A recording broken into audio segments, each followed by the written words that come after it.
Hello, Tasidele. Hola. Tasidele, everyone. Hope everyone is doing good.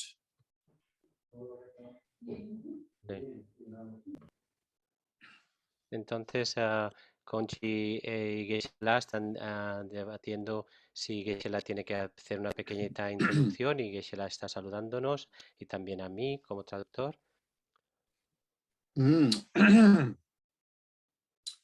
Yeah, so, I feel very happy for us to have this meritorious karma again to come together and do Dharma discourse. So I feel very fortunate, and I hope you too feel this is meaningful. Entonces me siento muy afortunado de estar aquí y ser capaz de poder hablar sobre el Dharma, de hacer este discurso sobre el Dharma. Me siento afortunado y espero que vosotros también os sintáis así, de que estamos haciendo algo provechoso, algo significativo. Yeah, so everything is uncertain, in particularly the world in today's time, including, our life. Everything becomes so fragile, in the midst of such fragile and uncertainty, all of us again able to resume on this platform to have a Dharma discourse. For me, I feel really blessing, and it is very much like miracle. Entonces, todo es incierto. En el mundo de hoy, todo resulta realmente, nuestra vida, todo es frágil. Y en medio de toda esta incertidumbre y de esta situación de fragilidad, todavía hemos sido capaces de hoy reunirnos en esta plataforma de nuevo para hablar sobre el Dharma. Entonces, para mí realmente es algo que me siento muy afortunado, es como un milagro.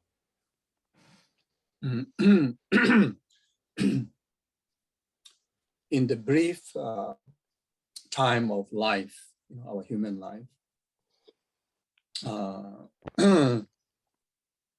really, especially during this COVID period, you really see there's no essence. There's no essence. Get distracted by worldly concerns. In particularly, get distracted by negative, negative side of any experiences, including our own day-to-day emotion.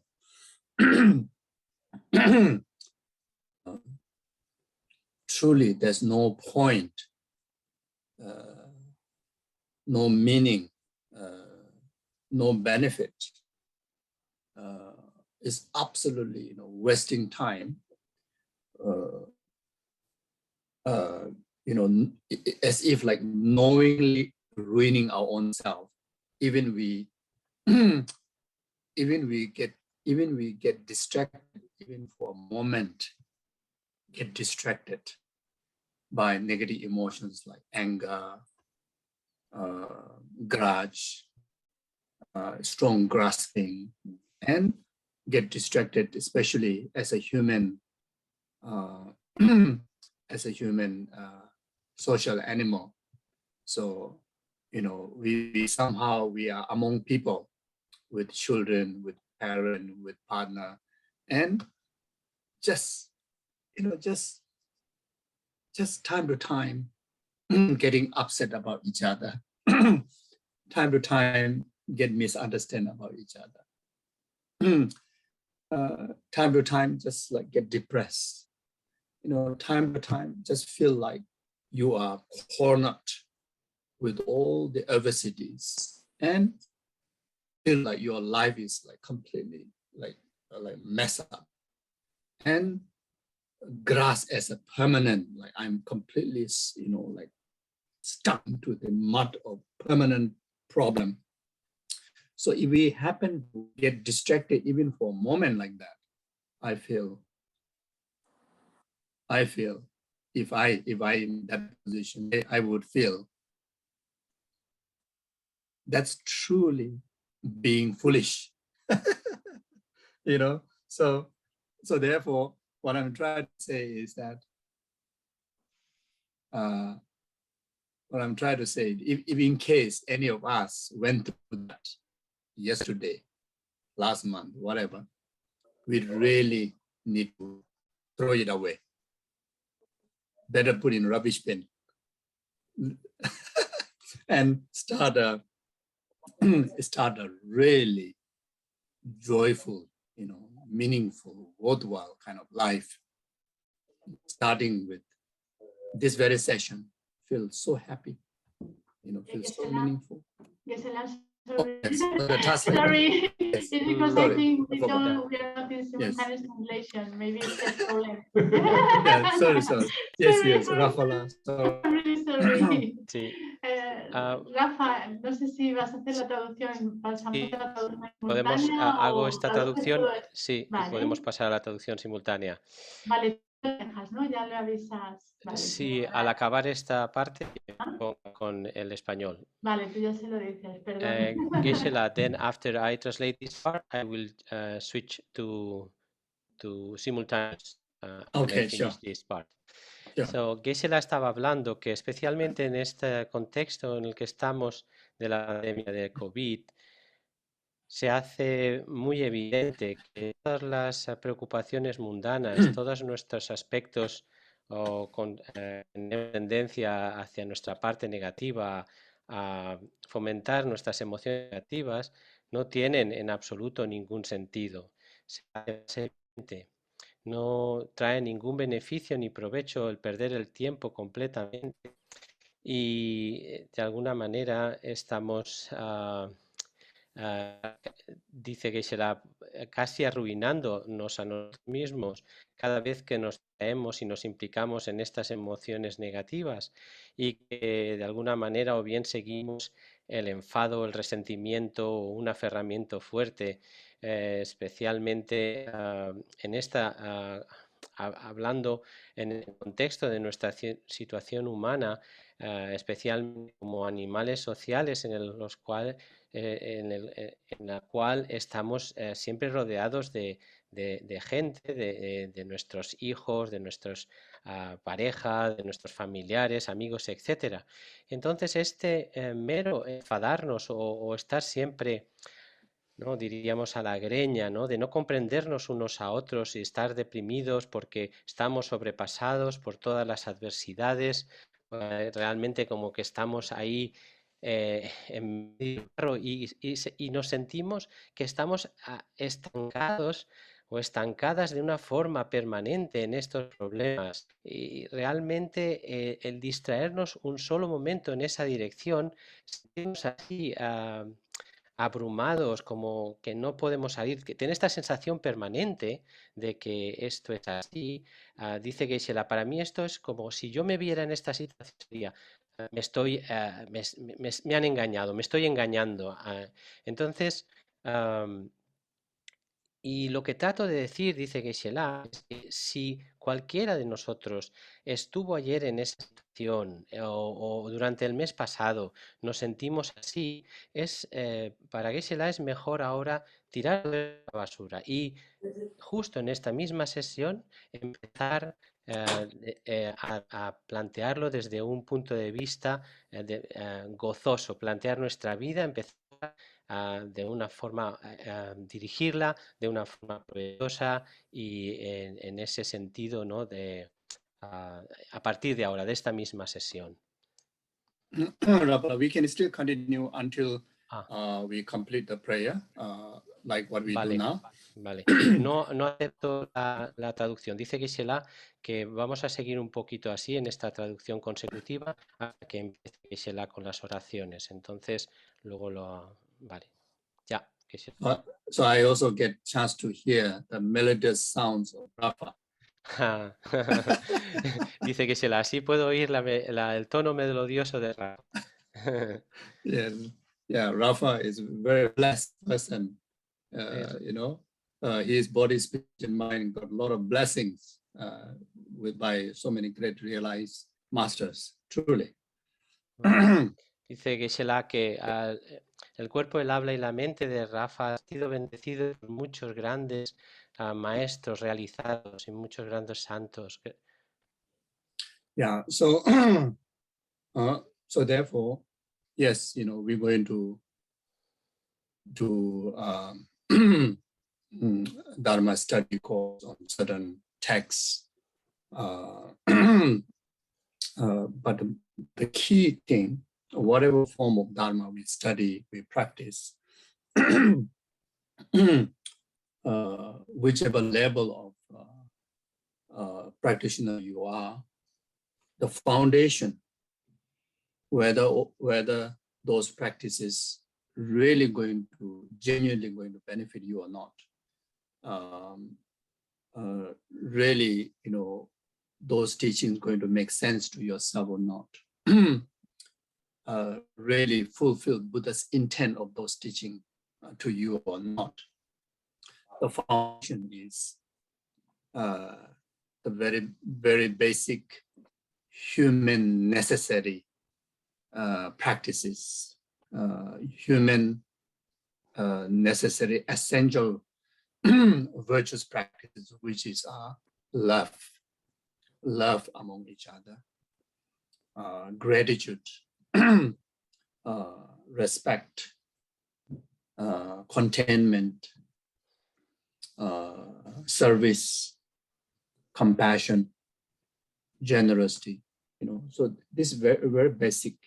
Then that start from the nearest person or nearest being, you know, may not be a person, maybe you are living, you are staying alone, but you have a pet, cat or dog, or you're living with your partner, or with your parents, or with your friend. Doesn't matter. That very basic virtue is the foundation. On that stable foundation, then we construct the bricks of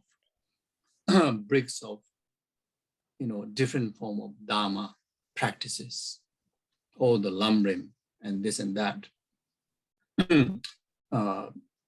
the teachings of the three yanas. Then benefit will come about.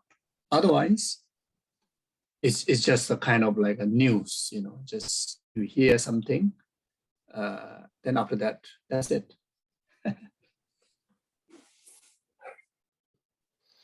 Entonces, por tanto, es cierto, ¿no? Vamos ahora a empezar un curso de Dharma, a estudiar un cierto texto, pero la clave, el que todo forma de práctica, el que toda o cualquier forma de práctica que practiquemos, cualquier nivel de practicante que seamos, la base es el que lo que va a producir que realmente tú saques beneficio de todo esto, el que cobre sentido para ti, el que satisfagamos el significado de lo que el Buda quería transmitir en nosotros mismos o no. La base de esto, el fundamento, es lo que podríamos decir que es la esencia de la práctica virtuosa, es el amor entre todos nosotros. Como seres humanos,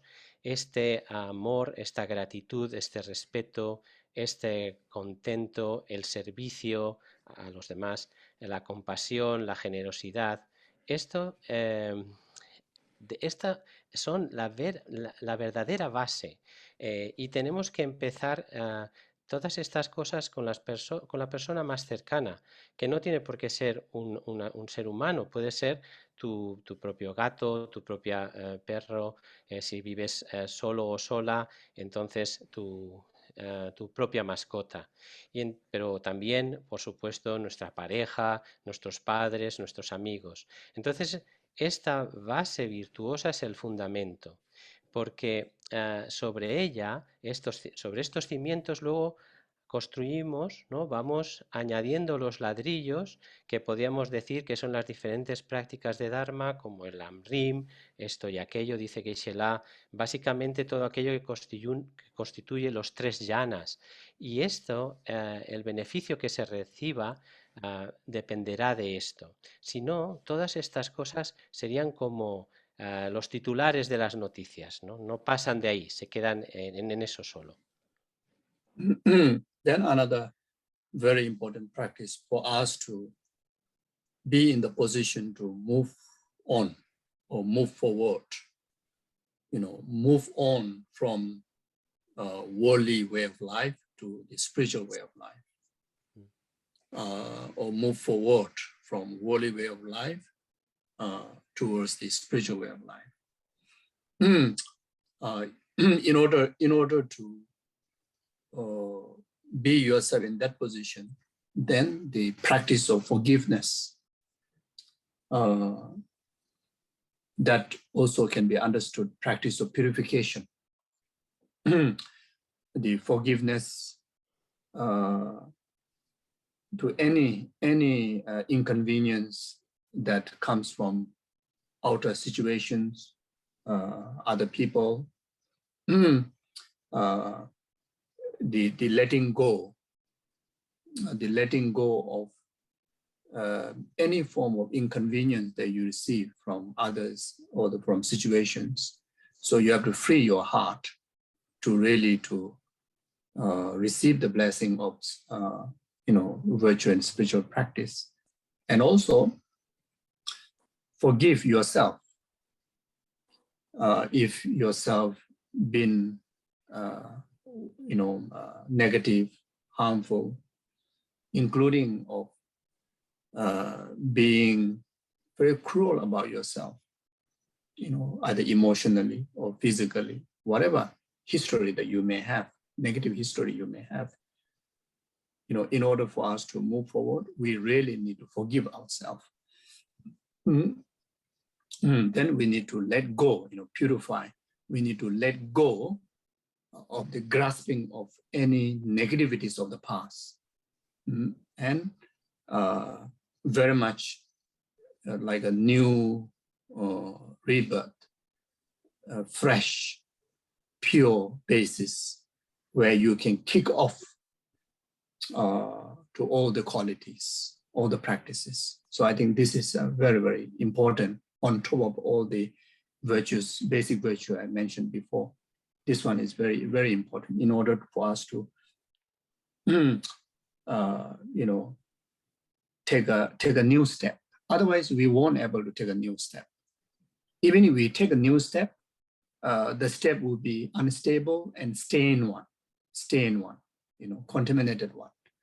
You see, so therefore, even after, for some individual, even after you've been in Dharma a long time, you have practiced all the way up to Tantra, but still, very, a lot of grudge, a lot of grasping, really unsettled kind of, it is because of your past is not cleared.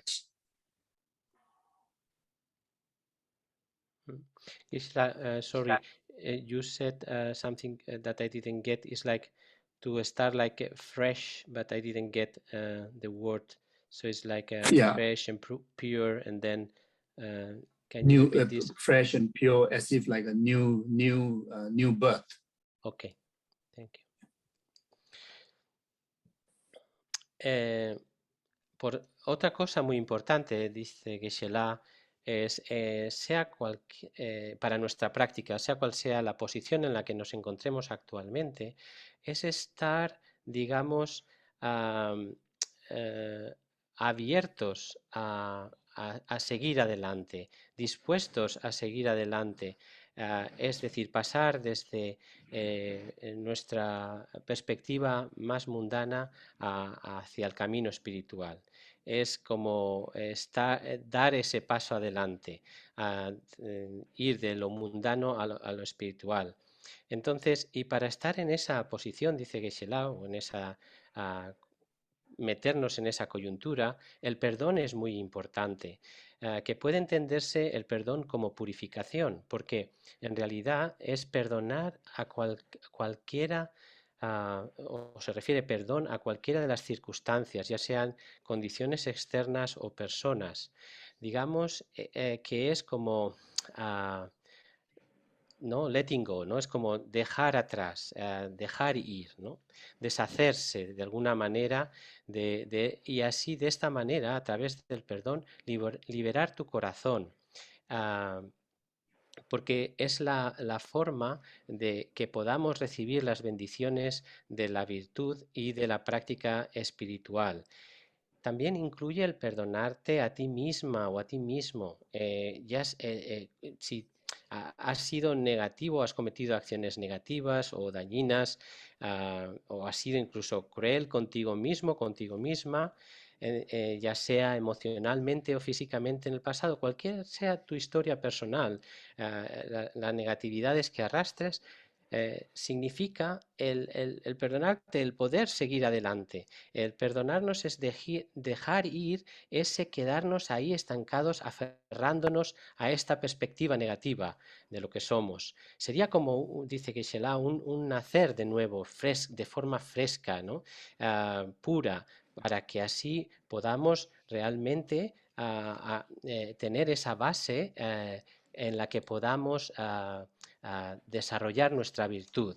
Por eso, para poder establecer nuevos pasos, ¿no? El dar pasos hacia adelante.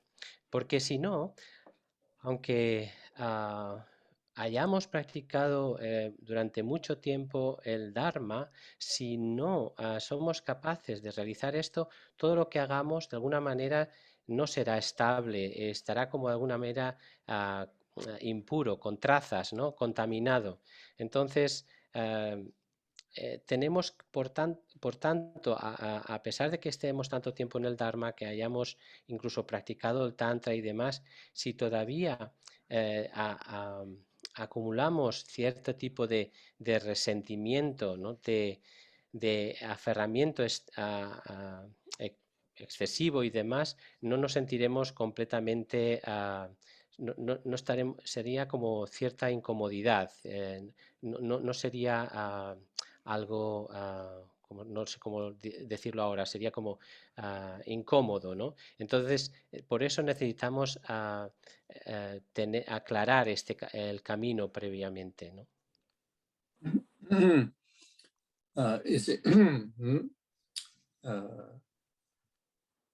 Whatever form of negativities that we committed in the past, why stay with us is one of the main reasons is because we are unable to let go. You know, we continue to, you know, grasp onto it.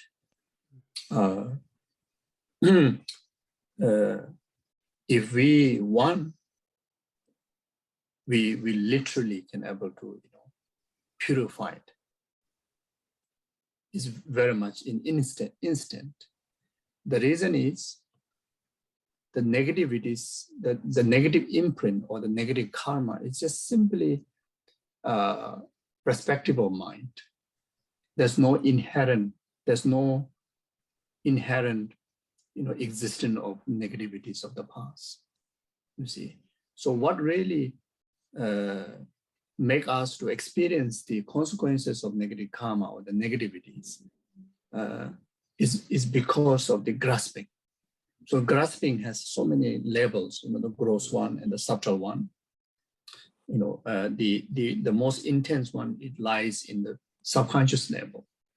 So that grasping, you know, without knowingly, it continue to hold on to it. And that's how that make us to engage collecting the conditions to complete the karma to experience suffering, including of the, samsara, like that, you see. So therefore, letting go, forgiveness is so powerful that even how heavy karma that we have committed, we can able to purify. Not only that, what says in the Bodhisattva Avadacharya by Shantideva, the moment you flip your heart from negative to the positive, especially positive of altruism, then even the worst,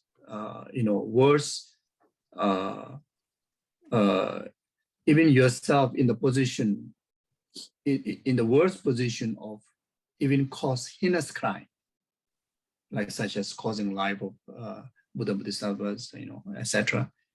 Even oneself in that position, simply arising or generating bodhicitta, altruism, you become son of the Buddha or the son or the daughter of Buddha. Right, very then, you become object of veneration, object of prostration, as like a bodhisattva, you see. So there's two main things. One is, since the nature of negativities are not inherent existing, therefore, there's no real negativity out there inherently to be grasped onto. Actually, our own mind is the one that is haunting us. Second reason is the altruism. The altruism has such a power that it literally changed the worst person into the best person in that simply flip of that thought. So that's the reason. Entonces,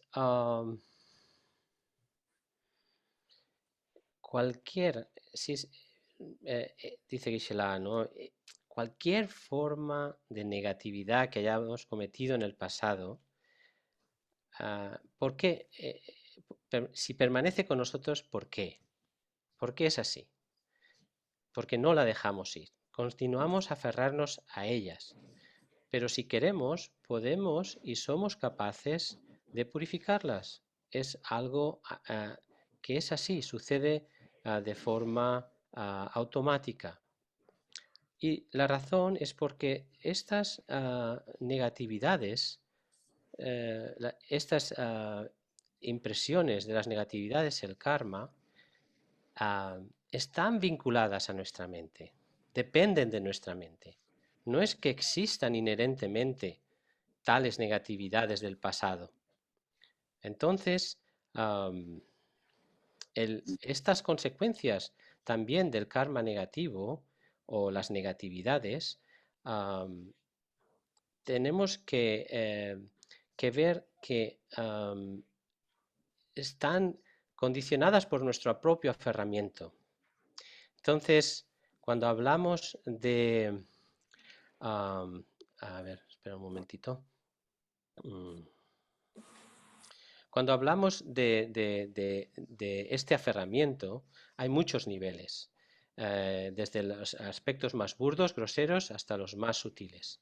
Y Geshe dice, el más intenso juega un papel a un nivel subconsciente, sin que lo conozcamos. Entonces, este aferramiento es el que hace que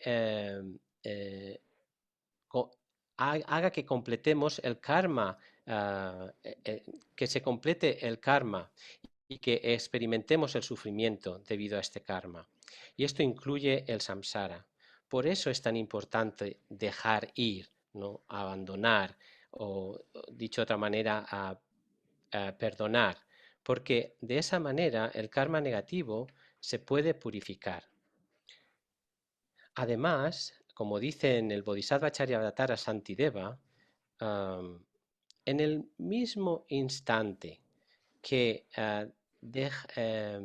en tu corazón haces ese cambio, ese clic desde lo negativo a lo positivo, y aquí positivo estamos especialmente refiriéndonos al altruismo, entonces la peor de las personas en ese momento se convierte en alguien que es digno o digna de ser alabado por los Budas y Bodhisattvas. Se convierte como hijo o hija de los Budas o los Bodhisattvas, de los Budas, perdón, que es como decir que es un Bodhisattva. Entonces, en ese momento, en el mismo instante que hacemos que haga surgir o generar esta bodhicitta, entonces nos convertimos en este hijo o hija de los bodhisattvas. Entonces, objeto de veneración y postración. Entonces, hay estas dos cosas, ¿no?, distintas. Por un lado, tales negatividades no tienen una existencia inherente por su propio lado, entonces, y solo perduran en tanto que nuestra mente se aferra a ellas y las sostiene. Y por otro lado, el segundo, el altruismo tiene ese gran poder para liberarnos inmediatamente, de alguna manera, en el momento en que hacemos este clic, ¿no?, este cambio de pensamiento. So therefore, samsara, nirvana, suffering, happiness, truthfully, in reality, it is just simply a perspective of our way of thinking. It's perspective of our mind. You see, if individual have the capability to have the perspective of wisdom, like how the Buddha has, how the Arya beings has, then even in the suffering, that you see meaning in it. When you see meaning, benefit in the suffering, the person do not suffer, even though the person's physical body may be going through pain, decay, but the person do not suffer. The person's body may be suffer, but person do not suffer. So even we are carrying this samsaric body, samsaric aggregates, but if we really want, we have a choice not to suffer. We have a choice, in fact, if we train well, we have a choice, in fact, experience bliss, like the Buddhas. if we train ourselves, so yeah, like that. Por tanto, samsara, nirvana, felicidad, sufrimiento, en realidad, verdaderamente es la perspectiva de nuestra mente, es la forma en que pensamos, es la forma en la que percibimos desde nuestra mente. Por tanto, si el individuo, cada uno de nosotros, nosotras, somos capaces de usar la perspectiva de la sabiduría, como lo hacen los Budas, como lo hacen los seres Aryas, entonces podemos ver sentido al sufrimiento. Y si podemos extraer provecho, si podemos sacar beneficio, entonces dejamos de sufrir. Aunque el cuerpo, o aunque haya dolor, aunque el cuerpo sufra o experimente dolor o decaimiento, vejez, envejecimiento y demás, la persona no experimenta sufrimiento. Entonces, aunque el cuerpo, los agregados sí que experimenten este tipo de experiencia, nosotros tenemos la posibilidad, dice que la capacidad de elegir el no sufrir, porque si nos entrenamos bien, podemos incluso experimentar el gozo como los Budas lo hacen, si nos adiestramos bien, dice Geshe, ¿no? Si nos adiestramos, podemos lograrlo. Yeah, you see, in absolute reality, even conventionally, Buddha and sentient being like us, our ultimate nature is the same. Our origin is the same. All carry the Buddha nature, even impure being like myself. The nature is the Buddha nature, that which is no different from Buddha's own nature. You see, the enlightened being's nature, both ultimate level as well as a conventional level. Even this very position, oneself as an ordinary being, samsaric being, and Buddha as an enlightened, liberated being, the ultimate nature, both conventional and ultimate, again, is still the same.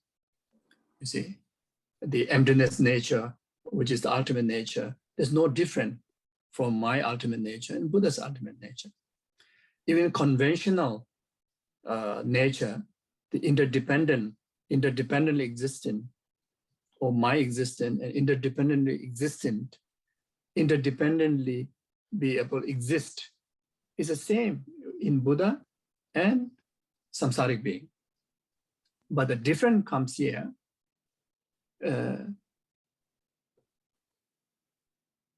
Ordinary beings like myself, unable to get away from the graspings. You see, grasping, ignoring, grasping of self-cherishing attitude, all the rest of the delusion. We're unable to let go,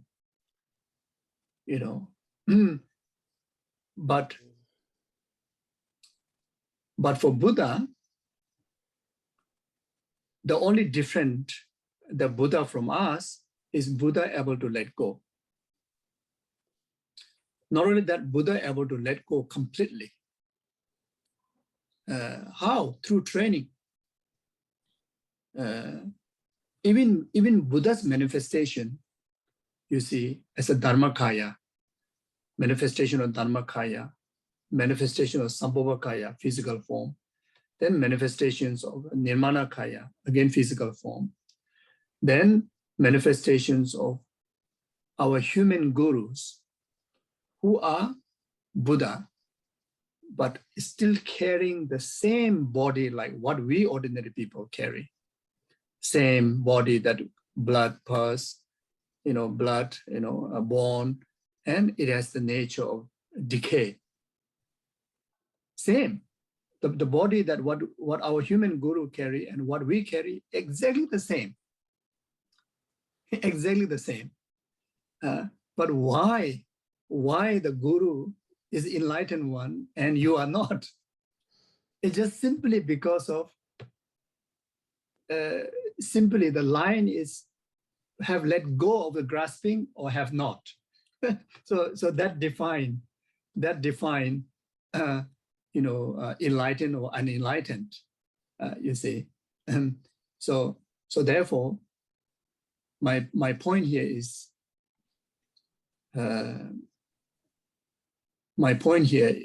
practically in our day-to-day life, the grasping is the main issue. So whatever Dharma we're going to learn, whatever practices we are practicing, has to apprehend as an antidote to eradicate the grasping. So that's my point. Otherwise, Dharma won't be useful.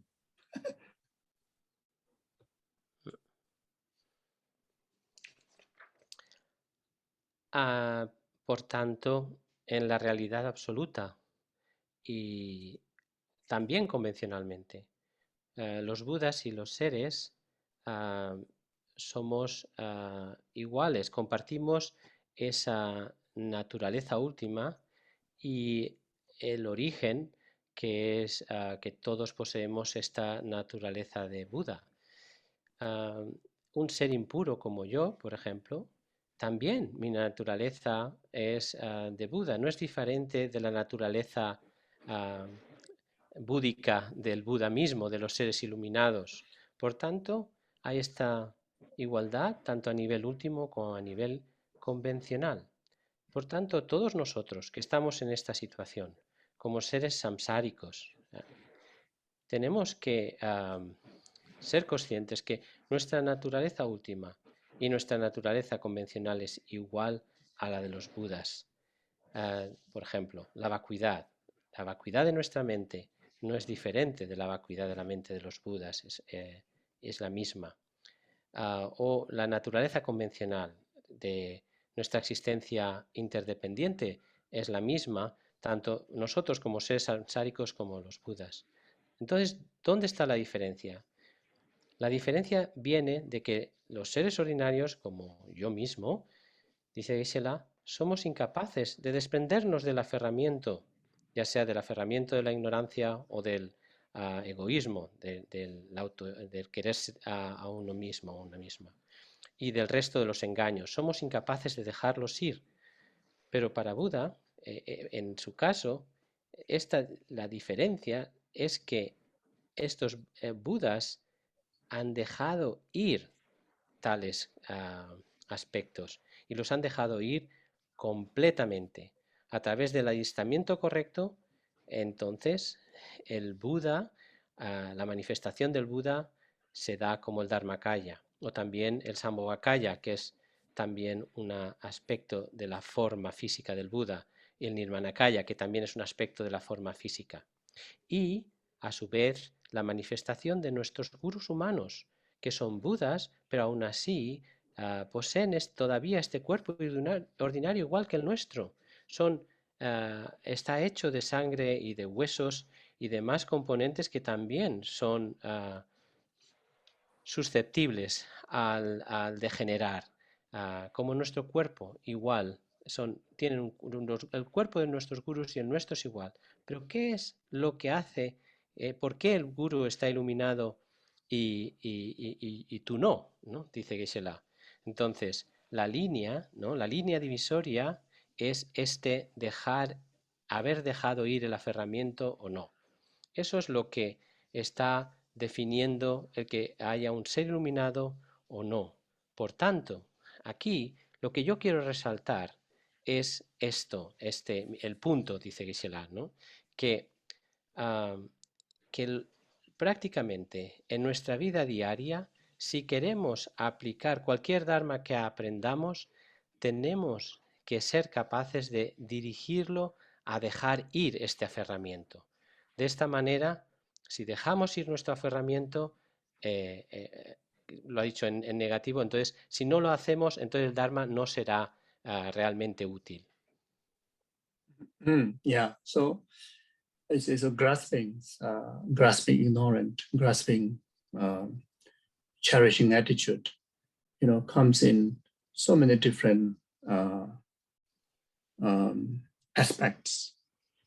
All the delusions are what it's talking about, grasping. All the conceptual ideas, all are included within the grasping. If we really want to be free from grasping, not only free from the delusions, but we also need to free from all the conceptual ideas. Very much we have to train that how the meditator who's in absorption meditation on emptiness, the mind of that meditation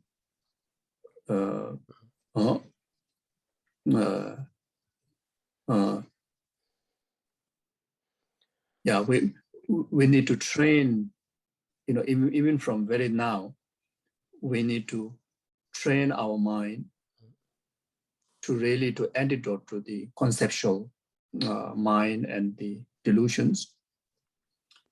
We always need to conclude our practice into meditative equipoise or the absorption meditation. We have to train until like the Arya being that Arya being's mind that who is during the meditative session, which completely negated of entirety of the conceptual mind, even though not completely purify entire conceptuality, but at least at that meditative equipoise time, there's no conceptuality, meaning absolutely observe into emptiness alone. You see, absolutely single-pointed absorption into emptiness.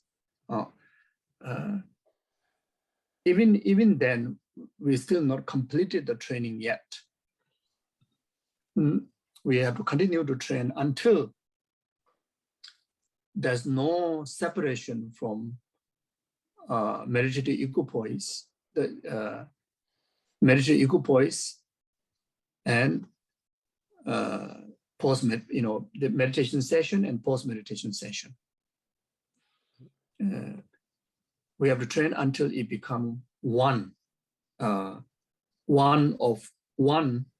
the two of meditative session and post-meditative session. So you see, of course, this absolute realization is only achieved when you enlightened. But here I'm sharing our vision has to be this way. Our vision. We need to have a vision. How ourselves to progress, isn't it? Wow. So first point is every practice, every teaching we need to take as an antidote to grasping or conceptual mind. Then we need to train from this very session. We need to train to conclude our practice into meditation. Meditation also not analytical meditation, but absorption meditation. Even it can be just 5-minute practice, but we learn to conclude into that. Then eventually this will improve like the quality of Arya beings practice, which during the meditative session, literally able to overcome delusions and entire conceptual mind. It's absolutely focused absorption on emptiness.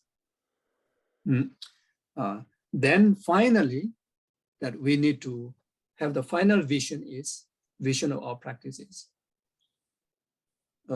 Able to bring oneness of meditation session and post-meditation session. Meaning whenever our mind is awake in emptiness wisdom.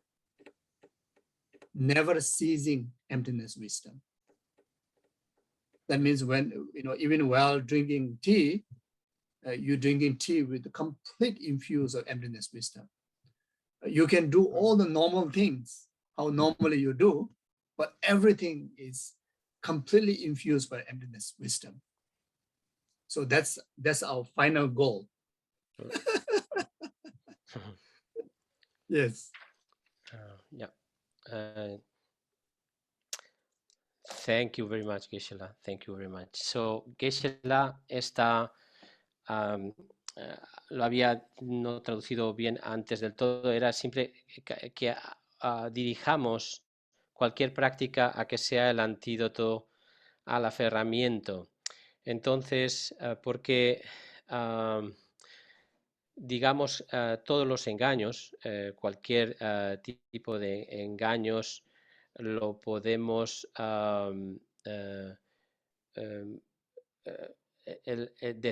podemos decir que siempre que hay esto ahora no me acuerdo bien, perdonad, es también las ideas conceptuales, exacto, todos los tipos de engaños se refiere también a desprendernos incluso de las ideas conceptuales, que se refiere a que debemos liberarnos del aferramiento o aplicar el antídoto, el aferramiento tanto a los engaños como a todo tipo de ideas conceptuales. Entonces debemos adiestrarnos en la manera en que un meditador o una meditadora usa la absorción meditativa sobre la vacuidad. Sería como tratar de integrar este tipo de mente que surge de esta meditación. Entonces, lo que debemos es adiestrarnos desde ahora mismo en una en que nuestra práctica sea un medio para abandonar o como antídoto a esta mente conceptual y los engaños. Entonces, sería como que nuestra práctica integrara esta realización del ser Arya que está en equilibrio meditativo, en absorción meditativa sobre la vacuidad. Y entonces, que esta mente, la calidad de esta mente, diríamos en castellano, ¿no? En español, que surge durante la meditación sobre la realidad, sobre la vacuidad, sobre la que hace que desaparezca todo tipo de mente conceptual. Tendríamos que utilizar la calidad de esta mente. Entonces, en ese punto de la meditación, lo único que aparece al meditador es esa absorción exclusiva sobre la vacuidad. No hay mentes conceptuales. Entonces está completamente unidireccional en la vacuidad. Entonces, aunque todavía nosotros no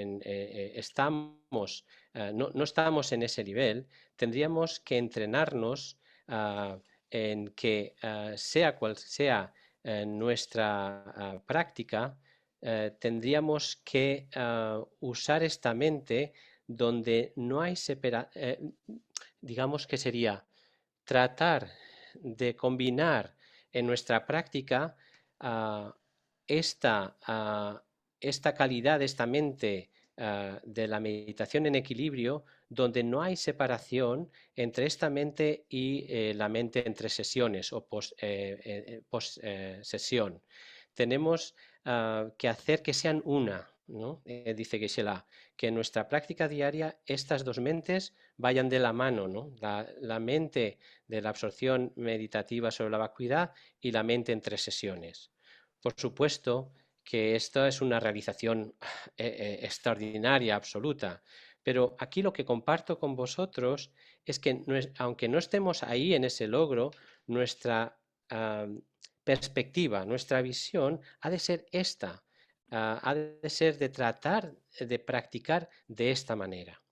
Y de alguna manera, con esto, lo que estamos tratando de conseguir es que toda nuestra práctica se use, como decía al principio Geshe, como antídoto al aferramiento, a estas mentes conceptuales, como este aferramiento a los engaños o a las mentes conceptuales.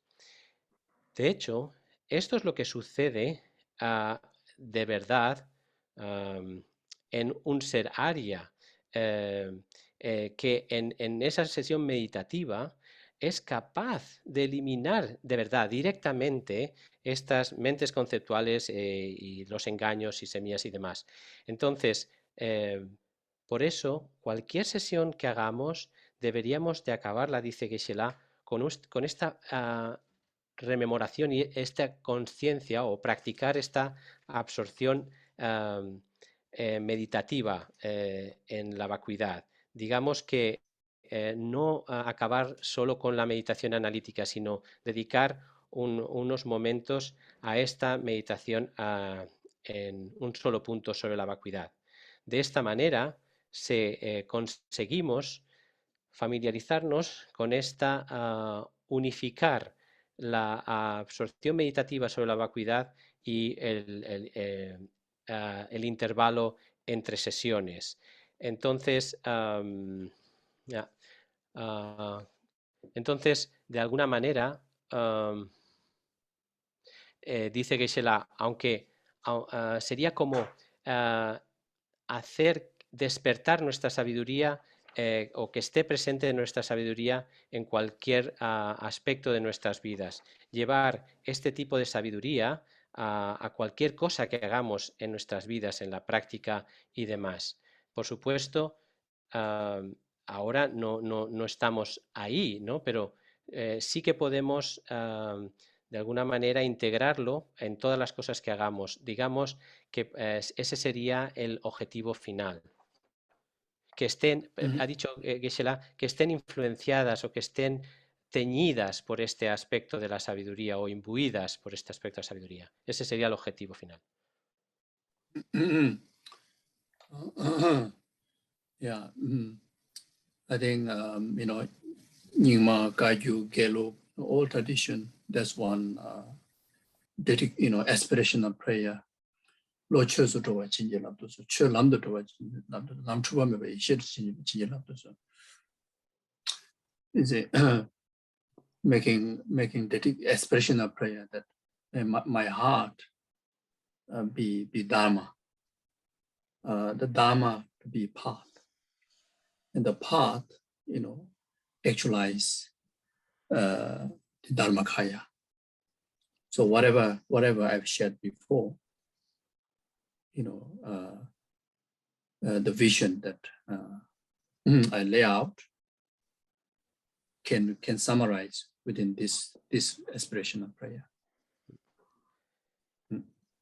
Como dicen, una oración de aspiración que es común a todas las escuelas de budismo tibetano, Nyingma, Kagyu, Gelo, etc. Se dice esta dedicación, esta oración, que mi corazón se convierta en el Dharma en el camino, y el camino en la realización del Dharmakaya. Entonces, lo que he compartido aquí, lo que digamos las líneas directrices de lo que acabo de compartir con vosotros, se pueden resumir en esta oración que acabo de decir. Yeah, and also, whenever we do sadhanas, any form of prayers, practices, there's a dedication. The dedication very much conclude with the dedication in emptiness. Is very much to be understand that everything conclude with the absorption in emptiness. There's a great meaning there. Even when we do ritual pujas, the concluding part is very much, dissolving into emptiness. Y de hecho, si pensamos cualquier sadhana, cualquier forma de práctica, al final siempre hay una dedicación, y esta dedicación concluye con la vacuidad. Digamos que todo viene a reunirse en esta absorción de la vacuidad, y esto contiene un gran significado en ello. Y también en los rituales, incluso en las oraciones de ritual, todo también concluye con esta disolver todo en vacuidad. So in short, whatever practice we do, it has to become path. So the truth of the path is referring to emptiness, the wisdom of emptiness. Nothing else can become the actual path, the truth of the path, which is emptiness. Nothing, including bodhicitta. If you don't bring into altruistic wisdom, even that also cannot become the truth of path. En resumen, cualquier práctica, si queremos que se convierta en verdadero camino, ¿no? Cuando dice verdadero camino, tiene que llevar consigo la sabiduría de la vacuidad. Nada más puede hacer que algo se convierta en camino verdadero, ni incluso la bodhicitta, porque si no logras que esa bodhicitta sea Geshe ha dicho, la sabiduría, el altruismo o la sabiduría altruista, Geshe, we can translate this altruist wisdom like ultimate bodhicitta. Yeah. What you said? Para que le he preguntado si se puede traducir también como bodhicitta última, porque estamos más familiarizados con ese término. Dice sí, sería eso. Si no hacemos que esta bodhicitta se haga bodhicitta última, tampoco se convierte en verdad el camino. So not only when we practice emptiness, but even when we practice method aspect of the path, such as love, compassion, bodhicitta, or any form of practice with 6 perfections, everything at the end should be concluded to bring into the practice of absorption meditation. So that way, every practice has become a path. Therefore, every practice has become an antidote to the grasping and conceptuality. Therefore, this can become direct cause to Dhammakaya.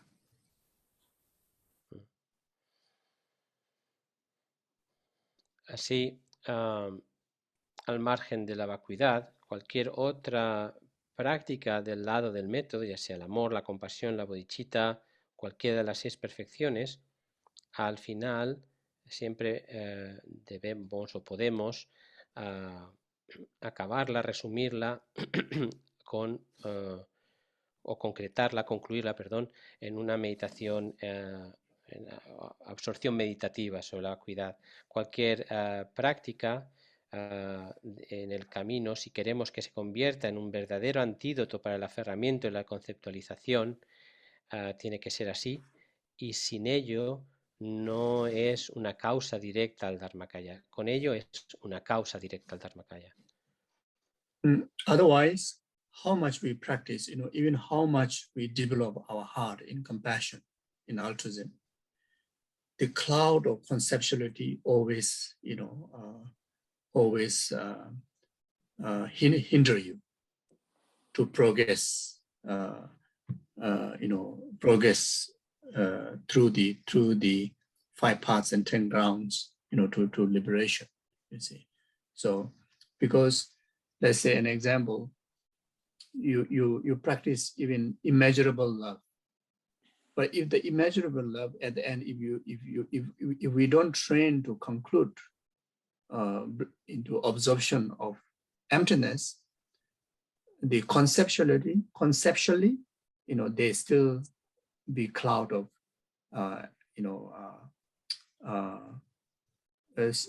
degree of grasping, degree of conceptual attachment. Still there's something to lean on. Cannot bring into absolute void of anything to, attach on. You see.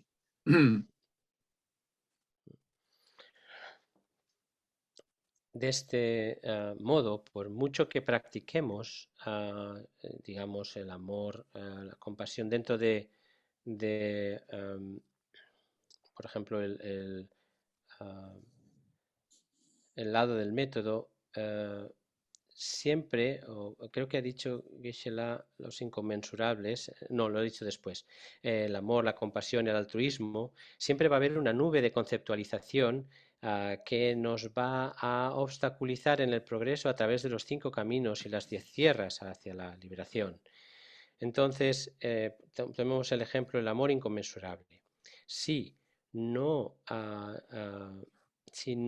lo juntamos al concluir junto con esta absorción meditativa, entonces todavía va a existir este residuo de conceptualización, esta nube, ha dicho Geshe, de aferramiento que va a provocar este apego conceptual sobre el que todavía descansamos, ¿no? Todavía ese es el residuo sobre el que nos apoyamos todavía y por tanto no podemos experimentar este completo vacío que es el que hace que acabemos con el apego completamente o algo así. Just an example, even if you do meditation on love, then the heart of love is expressing happiness and causing happiness to all sentient beings. If you meditate on that, then at the conclusion, that sense of accomplishment, which experience in the sense of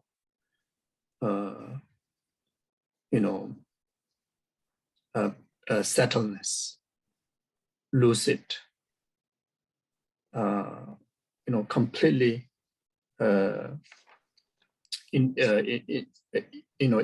the experience of void, that which carry the feel of joy, because you're able to abide, all beings in the state of happiness. But at the same time, the void of that tying, void from leaning, that holding, the grasping, that I did it, I am the credit, not like that. It's like completely in the sense of lucidness, peacefulness,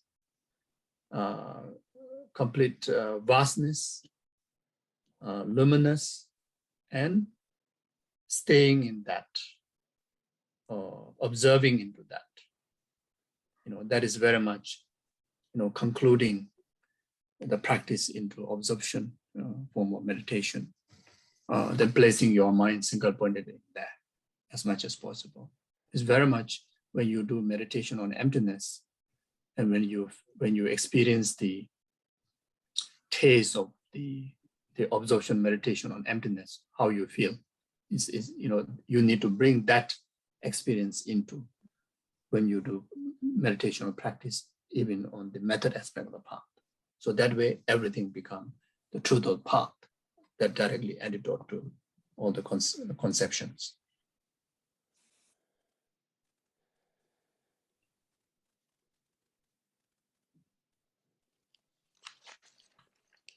El ejemplo de nuevo, si estamos meditando, un ejemplo más práctico, meditamos en el amor. Entonces, digamos que el corazón la esencia del amor, este corazón del amor es expresar felicidad y llevar felicidad, causar felicidad a todos los seres. Entonces, sientes esa satisfacción al concluir de que del logro, ¿no? De haber conseguido. Entonces, de haber logrado llevar a todos los seres a la felicidad. Y en ese momento se experimenta un aspecto de estar firme, y lucidez a la vez. Porque lo que añades aquí es completamente una experiencia de vacuidad que arrastra, dice Geshe, que lleva consigo, en español, esa sensación de gozo, de que todos los seres están en felicidad, pero a la vez esta experiencia de vacuidad evita que mores, ¿no?, demasiado en esta idea de que mantiene el aferramiento, yo lo he hecho, ¿no?, que tú te das el crédito. Y esta experiencia del gozo de la vacuidad lo que hace es que mantienes un estado de pacificación, de lucidez, vasto, luminoso, y permaneces ahí, observas esto. Es como lo que dice Geshe, debemos concluir cualquier meditación con esta absorción meditativa en un solo punto sobre la vacuidad. Y lo que estamos haciendo al acabar con estas prácticas es, de la misma manera que en la meditación en la vacuidad tenemos esta experiencia de gozo, de que surge de la vacuidad, usamos el sabor que surge de ahí, la llevamos esa experiencia a cualquier práctica del lado del método que hagamos. Lo que Geshe nos dice, ¿no?, es que está así, cualquier cosa, cualquier práctica que hagamos, aseguramos que sea un antídoto a las conceptualizaciones y aseguramos que se convierta en camino verdadero. Okay, so up to now it's my distraction. So now we start the session. Dice Geshe, hasta ahora ha sido mi distracción, ¿no? Ahora empezamos la sesión en sí. So I have no plan about that. So this is our karma. Just came. It's our karma, collective karma. No tenía planificado hablar de esto, es digamos que ha venido así, entonces digamos que es nuestro karma colectivo, dice Geshe. Okay, so now, yes, so so in order to make meaningful of this course, of course, whatever I said before, so that is the real meaning, but but also by setting correct motivation of altruism, that also on the basis of having refuge in Buddha Dhamma Sangha. So in order to do that, then I will recite refuge in Buddhist prayer, and you can meditate on that. Entonces, por supuesto, hasta ahora todo lo que he comentado, pues esto lo tenemos en cuenta para darle un verdadero sentido a lo que vamos a hacer, a la sesión, pero a la vez también debemos establecer ahora la motivación correcta en el altruismo y establecer nuestra mente en el refugio, en el Buda, el Dharma y la Sangha. Y yo ahora recitaré la fórmula del refugio, mientras tanto vosotros podéis meditar en ello. Sangye Jodan Zoje Jonala Janju Badu Dani Jazoje Daje Zoje Ve Zonam Je Dola Penje Sangye Rubara Esho Sangye Jodan Zoje Jonala Janju Badu Dani Jazoje Daje Zoje Ve Zonam Je Dola Penje Sangye Rubara Esho Sangye Jodan Zoje Jonala Janju Badu Dani Jazoje Daje Zoje Ve Zonam Je Dola Penje Sangye Rubara Esho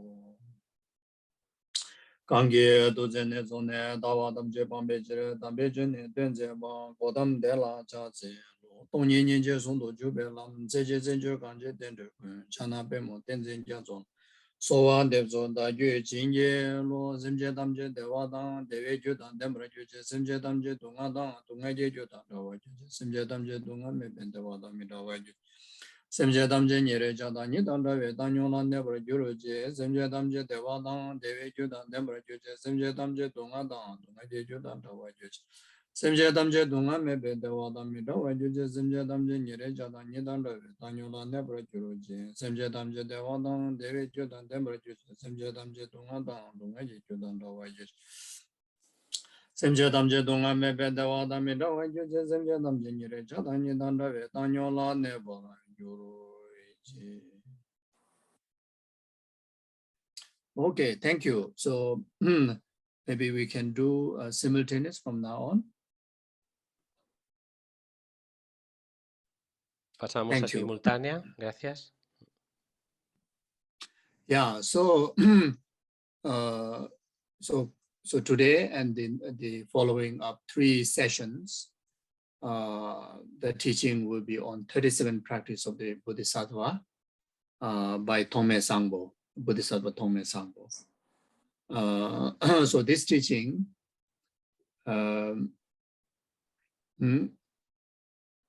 very much can introduce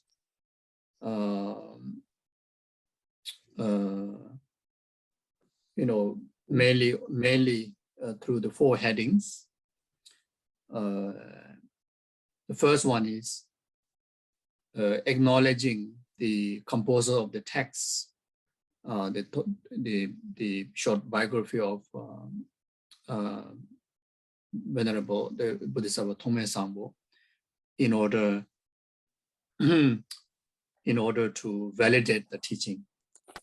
Then the second heading is know the advantage, the benefit of the teaching, in order for us to gain respect and inspiration to practice them. Then thirdly,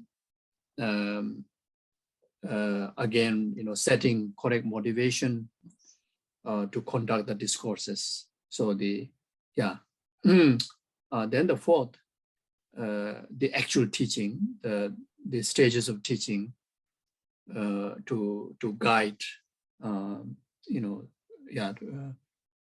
guide the practitioners. And the fourth heading, again, lead to 4 subheadings. The first one is the meaning of the title of the text. Then the second is the veneration, paying homage. Then third one is the composer Tongme Sangpo making commitment to compose the text. Then the fourth one is the teaching on the preliminary practices, and that preliminary teaching will lead to the fourth heading, which is the main teaching, the teaching on three capable beings path. Three capable beings path. So these are the very much, the flow of the teaching will lead. So now, if we touch the first first heading, which is to acknowledge the composer, the Tongme Sangpo, called Bodhisattva Tongme Sangpo, Gyalsay Tongme Sangpo, or just Tongme Sangpo. So the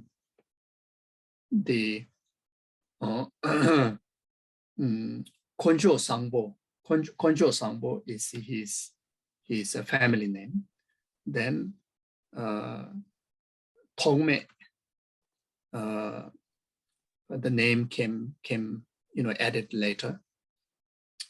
Then Gyalsay, which is called Buddhist, the child of the Bodhisattva, that also added later. So in any way, Gyalsay Tongme Sangpo or the Konjo Sangpo was born in Tibet, in the Sakya region, 1295, year of 1295. Father's name is Konjo Pel. The mother's name is Bumdun.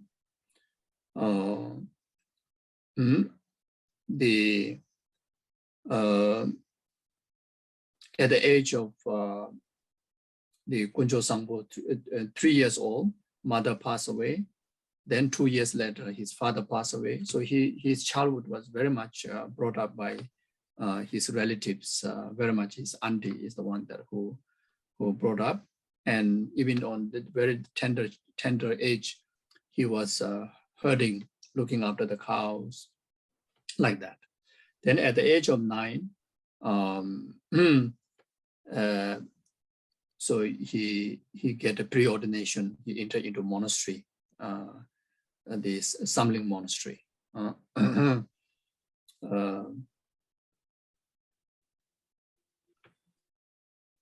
So he was preordained by his teacher, Dömba Rinchen Tashi. Then he started with basic learning of writing, readings, etc. So then at the age of 14, Konjo Sangpo was granted the novice vow of a monk by his guru, Lama Pelber. Then at the age of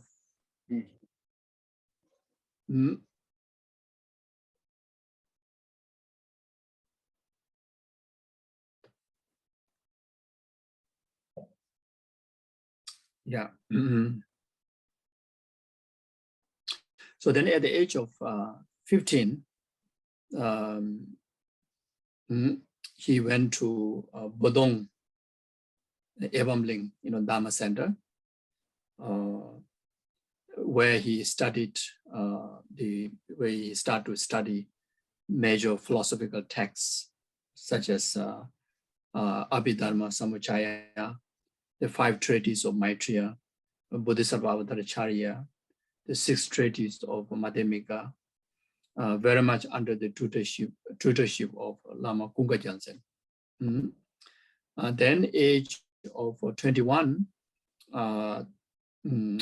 he went, by age of 21, he already started to teach philosophy and Dharma to other, the other practitioners. But his education still continue. Further education is still continue. Then, at the age of 30, then at the age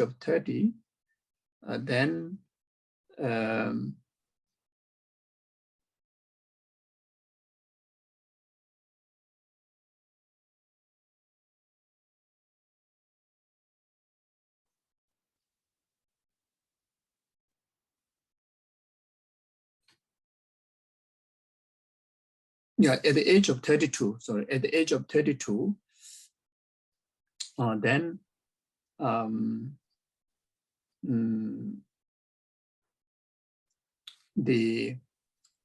there's a master, the Jamyang Dongyo Jansen, requested him to be abbot,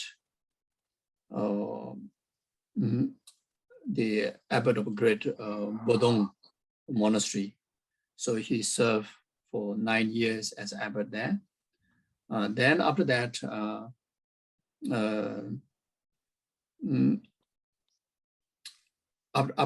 then he moved to Ngulchu, Chezong. The Ngulchu is the place that where he dedicated over 20 years in a dedicated retreat. The place where he also received the nickname, Ngulchu, added Ngulchu Tongme Sangpo. It's also called as Ngulchu Tongme Sangpo because of his being resident there as a strict retreater.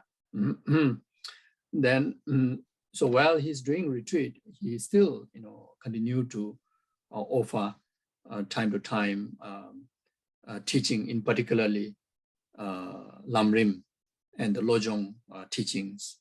Especially, these teachings are passed to the Venerable Rendawa Shunulode. Venerable Rendawa Shunulode is one of main guru of Lama Tsongkhapa. So Tongme Sangpo, Geshe Tongme Sangpo is the 73rd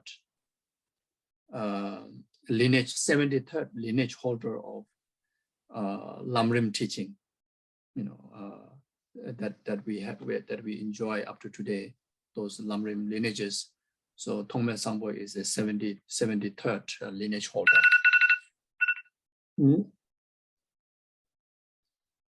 So the Tongme Sangpo, when he was already in the extensive study of philosophy, then whoever debate with him or whoever asks any form of Dharma questions, so he's unobstructed, so fluent. So because of scholarly being very, very illustrated, that's why this nickname, the name was added as a Tongme. So Sangpo is very much, even though it is his family name, but meaning of it is saying wholesome or kind, kind. So Gyelsay is referring to the child of the Buddha, referring to Bodhisattva. So Gyelsay Tongme Sangpo. So Ngulchu is the name of the place where he meditated for long, 20 over years. So overall, his name is Ngulchu Tongme Sangpo. And most importantly, that we can keep in our heart is that he is the 73rd lineage holder of the Lamrim teaching that we have opportunity to study and practice. And Geshe Tome Sampo is the guru of Lama Tsongkhapa's one of main guru, Venerable Rendawa. So, so this is just briefly, to then, of course, he composed over 115 over, Dharma teachings. He composed many scriptures, over 115 over texts. And among those many texts, the one of the most celebrated texts is a commentary on 7-point mind training. Then another one is the 37 practice of the Bodhisattva, that what we're going to go through. Then another one is the oceans of good saying. Then commentary on Bodhisattva Avadacharya. Then and Geshe Tome Sampo passed away at the age of 75. 75 years old. He passed away like that. So, so as far as concerned with the to touch the second heading, the benefit, for us to gain respect to the teaching and to see the benefit. The benefit of the teaching very much can be understand all the benefit that illustrated in Bodhisattva Avadacharya, the benefit of altruism, can be understood as the benefit of the teaching of the 37 practice too. So in short, the 37 practice of Bodhisattva, it contained the entire 84,000 teachings of the Buddha.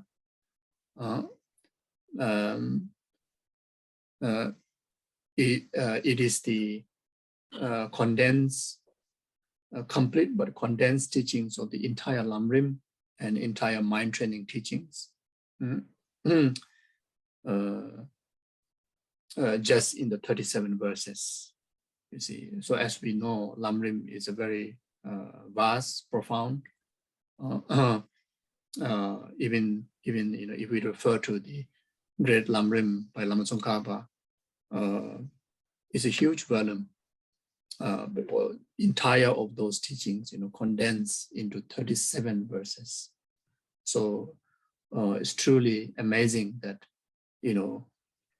we can take this teaching as a manual guide in our day-to-day to practice entire Lojong, entire Lamrim.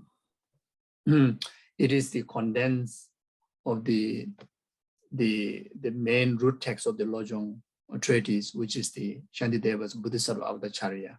So entire the 10 chapters of the Bodhisattva Avadacharya, if you condense, you can condense within 37 practices of Bodhisattva. So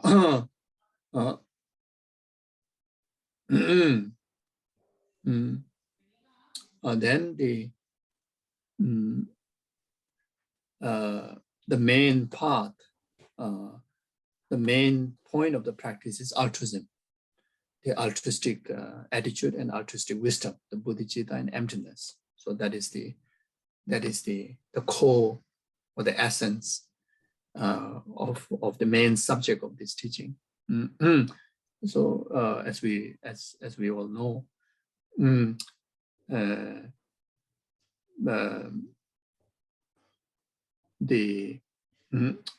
there's no superior practice than the practice of altruism. There's no superior yana than the Mahayana. And there's no ultimate path than the path of the altruism. Then the result of this practice is to achieve the highest liberation, which is full enlightenment. So this 37 practice Bodhisattva carry all this benefit. Just to give one example, like Nagarjuna, Shantideva have said in their teachings that all the past Buddhas have searched for a tool that which bring the effective benefit to the numberless sentient beings' enlightenment, and they couldn't find anything except altruism. They couldn't find anything that is so effective and complete tool, except altruism.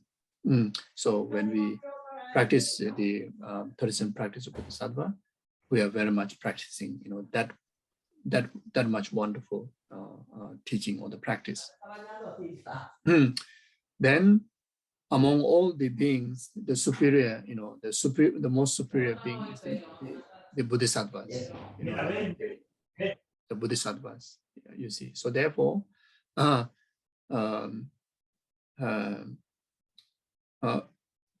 therefore, if we ordinary people aspire to become Bodhisattva, then the 37 practice of Bodhisattva practice is the way to become Bodhisattva. When you carry all the practice in actual realization in the path, then all the practices of the 37 practice in the realization of the path within our continuum, then one become Bodhisattva.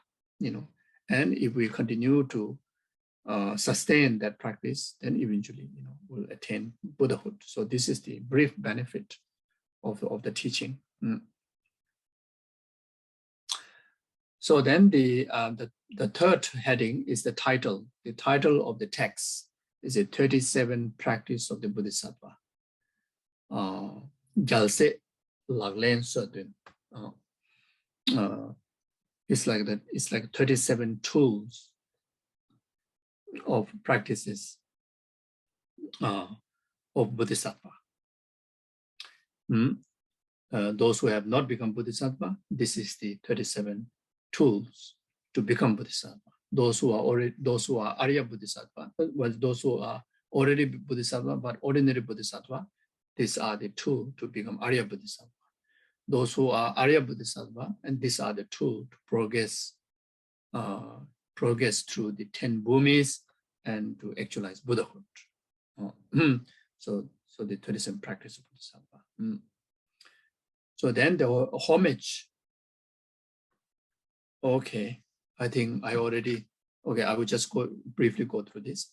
The homage verse, it says, I pay homage through my 3 doors to my supreme teacher and protector, Chenrezig, who, while seeing all phenomena like coming and going, makes single-minded effort for the good of living beings.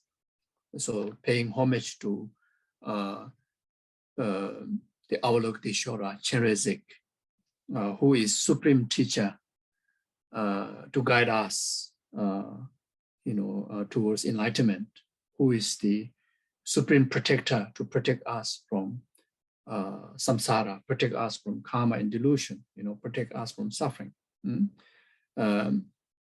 Supreme because of who, while seeing all phenomena like coming and going, very much someone that who actualize the omniscient wisdom, which I mentioned before, the simultaneous, what was it? The one what you call the no differences between the post-session and post-session and post-meditation session. Whoever live in the ultimate wisdom, which is the omniscient mind. In another word, is someone that who have actualized the Dharmakaya, make single-minded effort for the good of living beings. So while living in the absorption of the omniscient wisdom, then emanate, the benefit to the numberless sentient beings. Then the third one is the making promise. The third heading, as mentioned before, the making promise. The verse says, perfect Buddha, source of all well-beings and happiness, arise from accomplishing the excellent teaching, and this depend on knowing the practice. So I will explain the practice of Bodhisattva.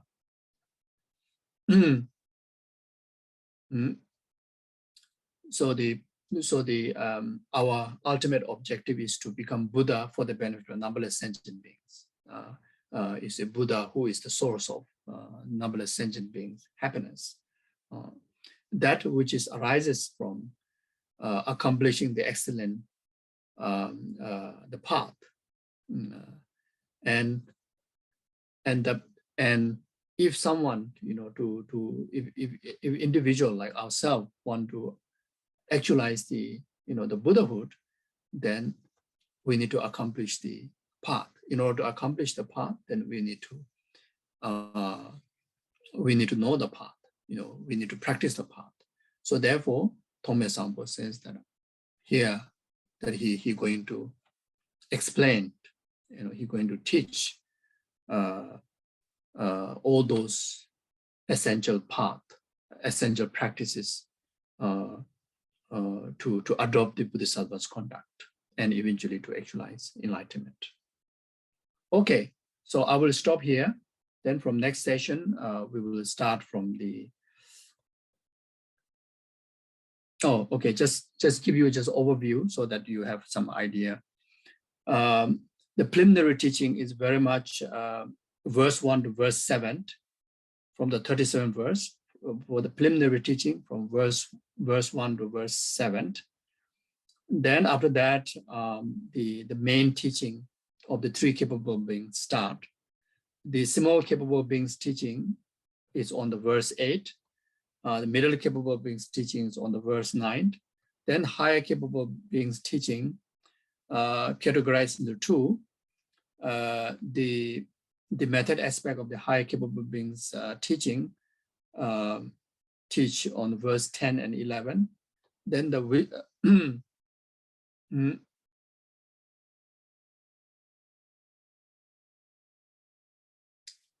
then the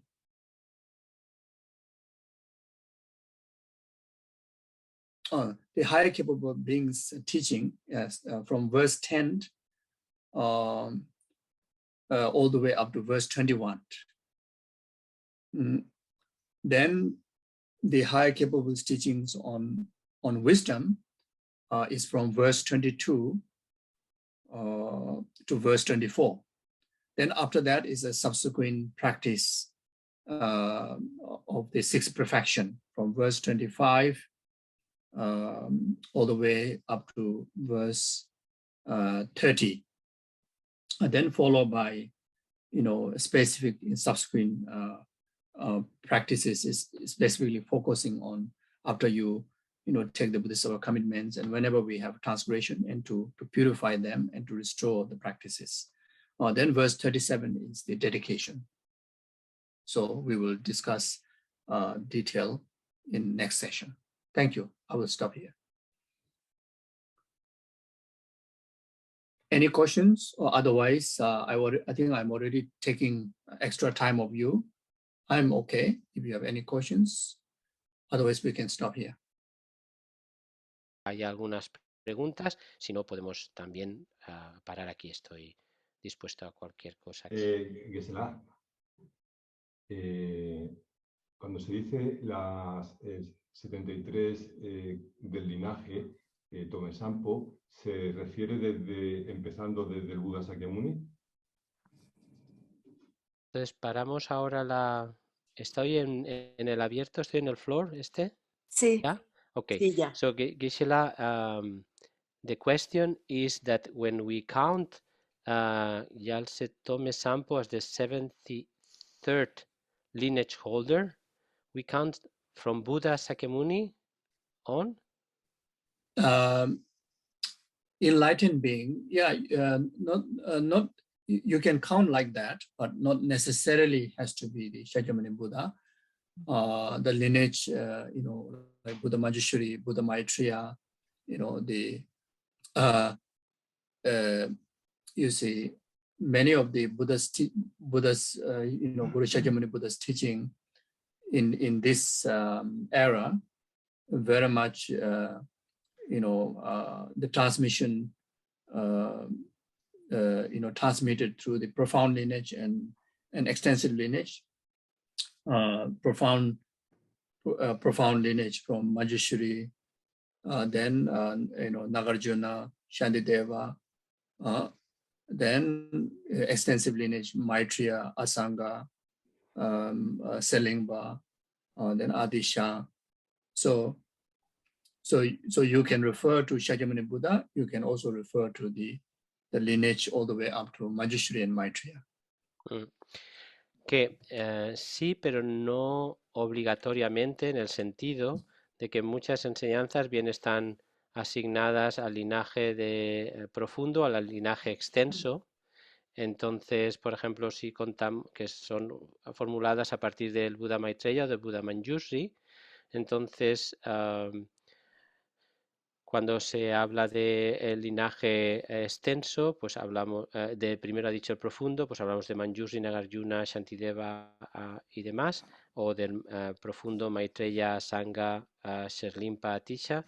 Puede que alguna de ellas podamos trazarlo o empezarlo desde Manjushri o desde Maitreya, indistintamente según sea de uno u otro. Creo, yo lo he entendido así. Perdonad, hay también dos manos levantadas. Si os parece, le damos paso. Pedro Cerezo había puesto una pregunta en el chat y también tiene la mano. Y Alejandro también tiene la mano levantada. Yeah. Sí, no? There are 3 more questions, one in the chat and 2, so then we proceed, isn't it, Geshe? Sí, sí. Sure. Pues Pedro, como pusiste la pregunta en el chat, si quieres tú también hablar primero. Okay, I was just wondering the difference between Arya Bodhisattva and the Bodhisattva, because you mentioned that for both you need the 37th practice, and I would like to know which difference are between both of them. Obviously, I know the difference between Arya and not Arya, but I would like to know if there's a difference about the practice or not.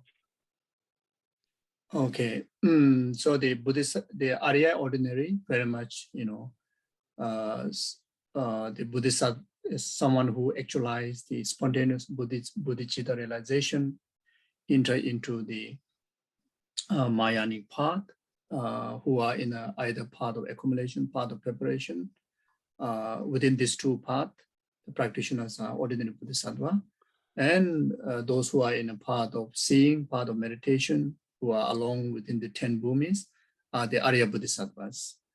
So now the practice-wise is the same, 37 practice, but the strength, the usage of these practices in applications in your development, that will make differences. Like an example, bodhicitta is the same definition for the ordinary bodhisattva as well as the Arya Bodhisattva. The bodhicitta is the same, it carries the same definition, but then the strength of that bodhicitta can be different.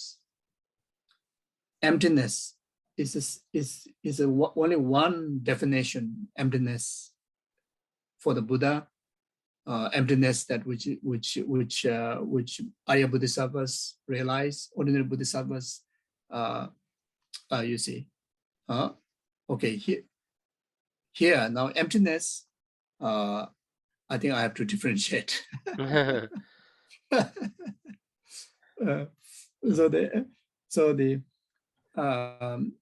You see, so emptiness, until Arya Bodhisattva, the emptiness are more the conceptual realization of emptiness. Then once you get to path of seeing, then your realization on emptiness is a non-conceptual direct realization on emptiness.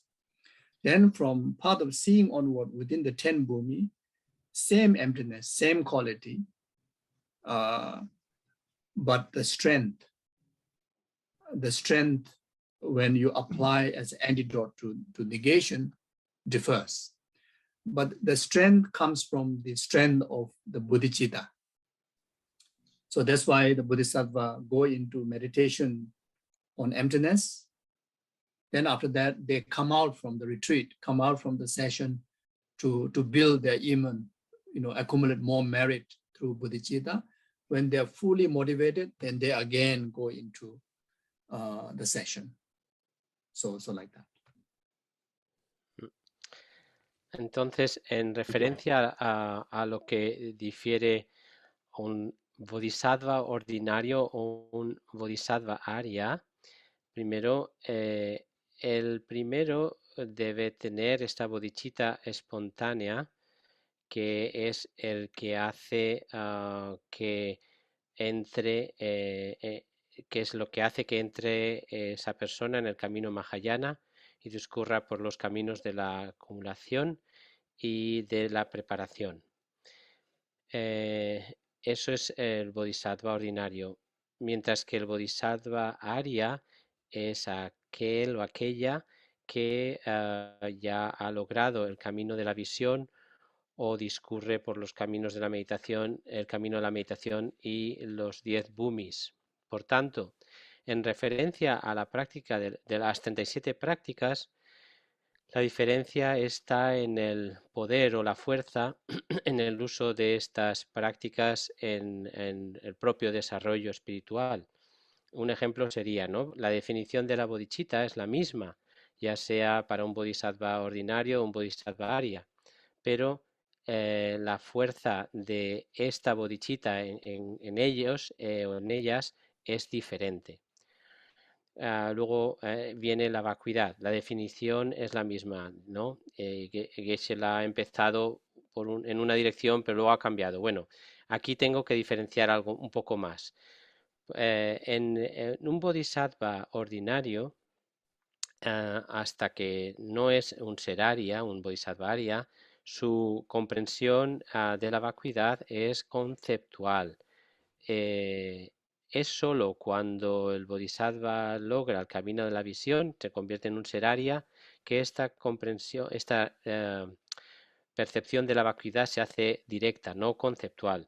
Y aún así, a partir del camino de la visión, aunque esta ya es la misma, digamos que la calidad de esta experiencia directa sobre la vacuidad es la misma, la fuerza con la que se aplica para erradicar los antídotos es distinta y es mayor a medida que se progresa por el camino de los 10 bhumis y demás.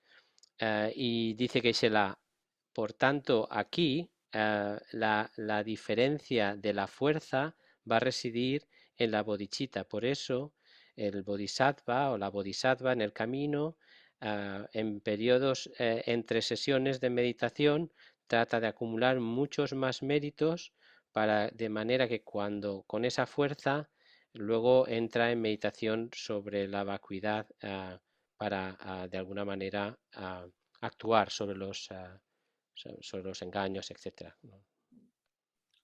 Then the ordinary bodhisattvas bodhicitta still can be fragile, even though already become path, already enter into path, but until you become Arya, until you reach to the last stage of the path of preparation, before you become Arya, if you happen to meet,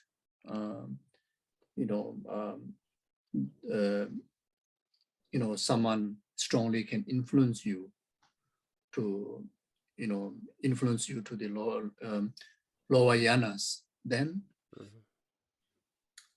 you can divert. You see, you can divert. Even So that also can define differences. So once you become Arya Bodhisattva, then bodhicitta will never degenerate. Y luego, otra diferencia, por ejemplo, en la bodhicitta, aunque es el requisito para entrar en el camino, en las etapas iniciales es todavía frágil. ¿Qué quiere decir esto? Que hay un punto que es justo antes de conseguir el nivel del ser Arya, en la última etapa del camino de la preparación, que hasta ese momento esa bodhisattva o esa bodhisattva es susceptible de que alguien con una fuerte influencia sobre esa persona pueda hacer caer en una visión, en un jhana inferior, o que pueda desviarse, inclinarse en esa dirección. Y eso podríamos también definir que es una de las diferencias, porque eso, cuando es un ser Arya, un Arya Bodhisattva, ya nunca puedes desviarte de ese camino Mahayana. Yeah. Okay. ¿Hay otra palabra pedida de Alejandro? Thank you, Geshe, for the talk, for the Dharma talk and the teachings. Thank you. My question is regarding with the first part of the teaching, the more karma collective teaching. And the question is about the part of forgiveness and purification. And if I understood well, the reason why we experience karma is because in a very subtle level, we still there is grasping in our mind. And you point out the difference between ordinary being in samsara and Arya being who is not in samsara, and the difference between them, how we experience karma. And the key, you mentioned that the key is to let go, to start to let go of the grasping. But it's a very, very heavy tendency in our minds, and it's a very subtle. So my question is how to see the karma, because when we study karma, we study is definitive, we're going to experience, but at the same time, we have to have an attitude of being reborn and being fresh, as you said. So how can we actually have that attitude if we actually know that we're going to experience all the actions that we did in the past? So for me, there's kind of like maybe in a very subtle level, like a contradiction between those two advices. So if you can clarify that, and maybe I can rephrase my question in Spanish.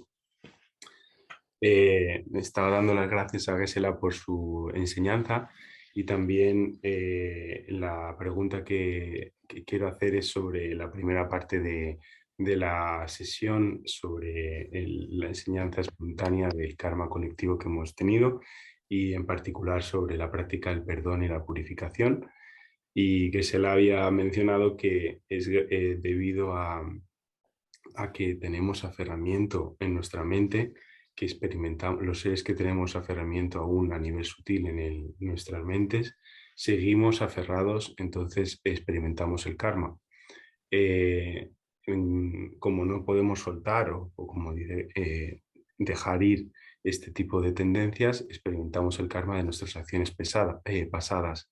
Pero como en el pasado, ha dicho Geshe, tenemos que tener una actitud de frescor, como soltar para poder practicar mejor y no tener esa pesadez del karma del pasado. Entonces mi pregunta es que encuentre una pequeña contradicción entre ambos consejos, en la cual estudiamos que el karma es definitivo, lo vamos a experimentar por una parte, y por otra parte que cuando debemos de practicarlo tenemos que hacer una actitud como si fuésemos un nuevo ser, un ser renacido desde cero. Entonces esa es mi pregunta. Okay, so I hope I understood your point of the question. If in case if I didn't able to answer your question, you have to point it out to me. So the definite karmic, definite karmic results are experienced because the conditions are completed. Complete conditions are already actualized, to manifest into the result. So like what we are going through now, and the conditions are so whatever samsara that we are going through now, so that is the result, that is the result of definite karma of the past. So So now, even while we are experiencing the result of definite karma, definite karmic result, such as contaminated aggregates, but we can still able to enjoy the liberation if we able to let go completely or purify, which is usually we use purification, negation, or completely let go, including of its tendency, called pakcha, including of its tendency. Then, as a person, you are liberated. Even though the body, which is not you, still experience the consequences because you already complete creating of this condition. It is already manifest. It is already manifested in the result, and there are also many other which is not yet manifested in the result, but the conditions we already completed. You see. So in short, whether you are experiencing definite karmic result of samsara or not, we can still be liberated. You see, so therefore, like even the arahat, who are freedom from samsara, from Mayanic perspective, don't really mention directly, but from the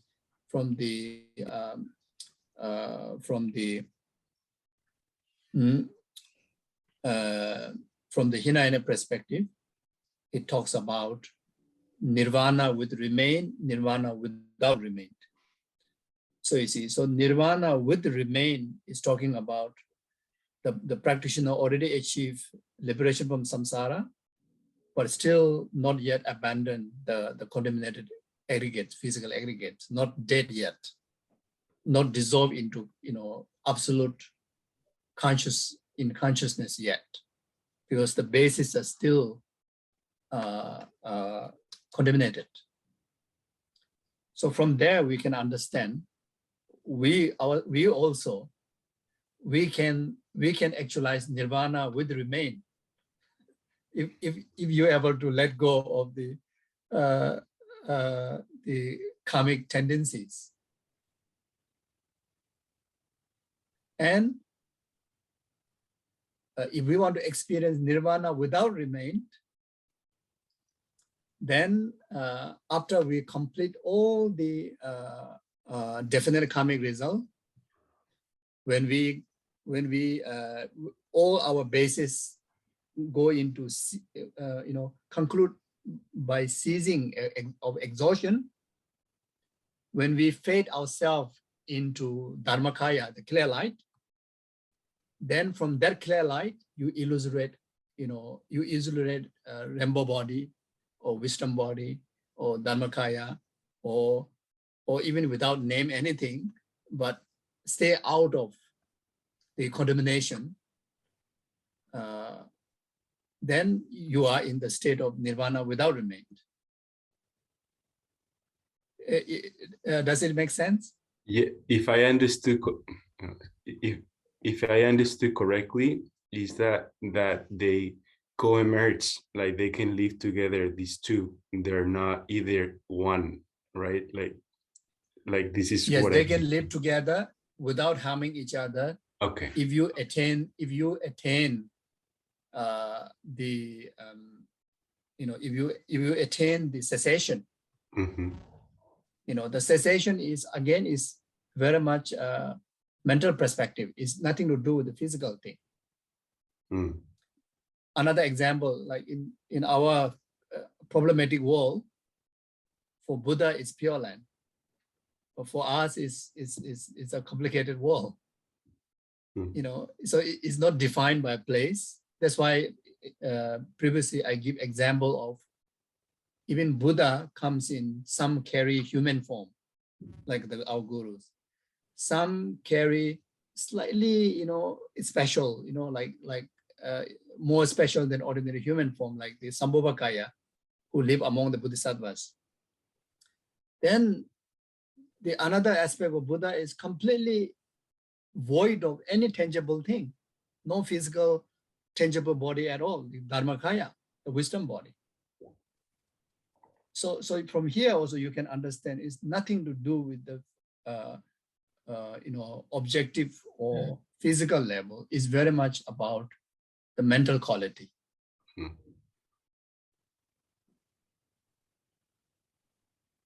Thank you. Thank you. You want to, Rafa, yourself, you want to share with others? I try. I have to find where we started because it was a little. Ok, so, yeah, espero haber entendido tu pregunta. Si no, me lo dices con franqueza, ¿no? Si hay algo que no.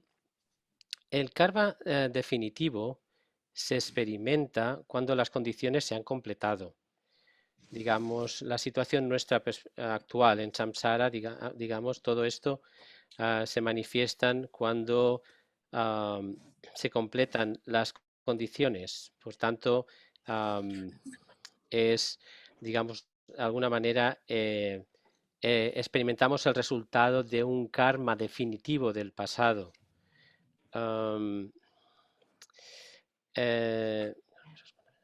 Por tanto, aunque estemos experimentando tal resultado del karma del pasado, de este resultado del karma definitivo, de estos agregados contaminados, podemos aún así obtener la liberación a través de este dejar ir, ¿no? De completamente purificar o erradicar cualquier tendencia. Se habla de sí, ¿no? Geshe lo ha especificado, parche o tendencias. Entonces, como persona, tú estás liberada, pero tu cuerpo, Geshe ha dicho que no eres tú, esas consecuencias de las condiciones también están ahí. Entonces, y también, además de esto, ha especificado Geshe que hay algo que no está manifiesto como resultado, pero que sí que existe ya como un karma definitivo porque las condiciones se han completado. Entonces,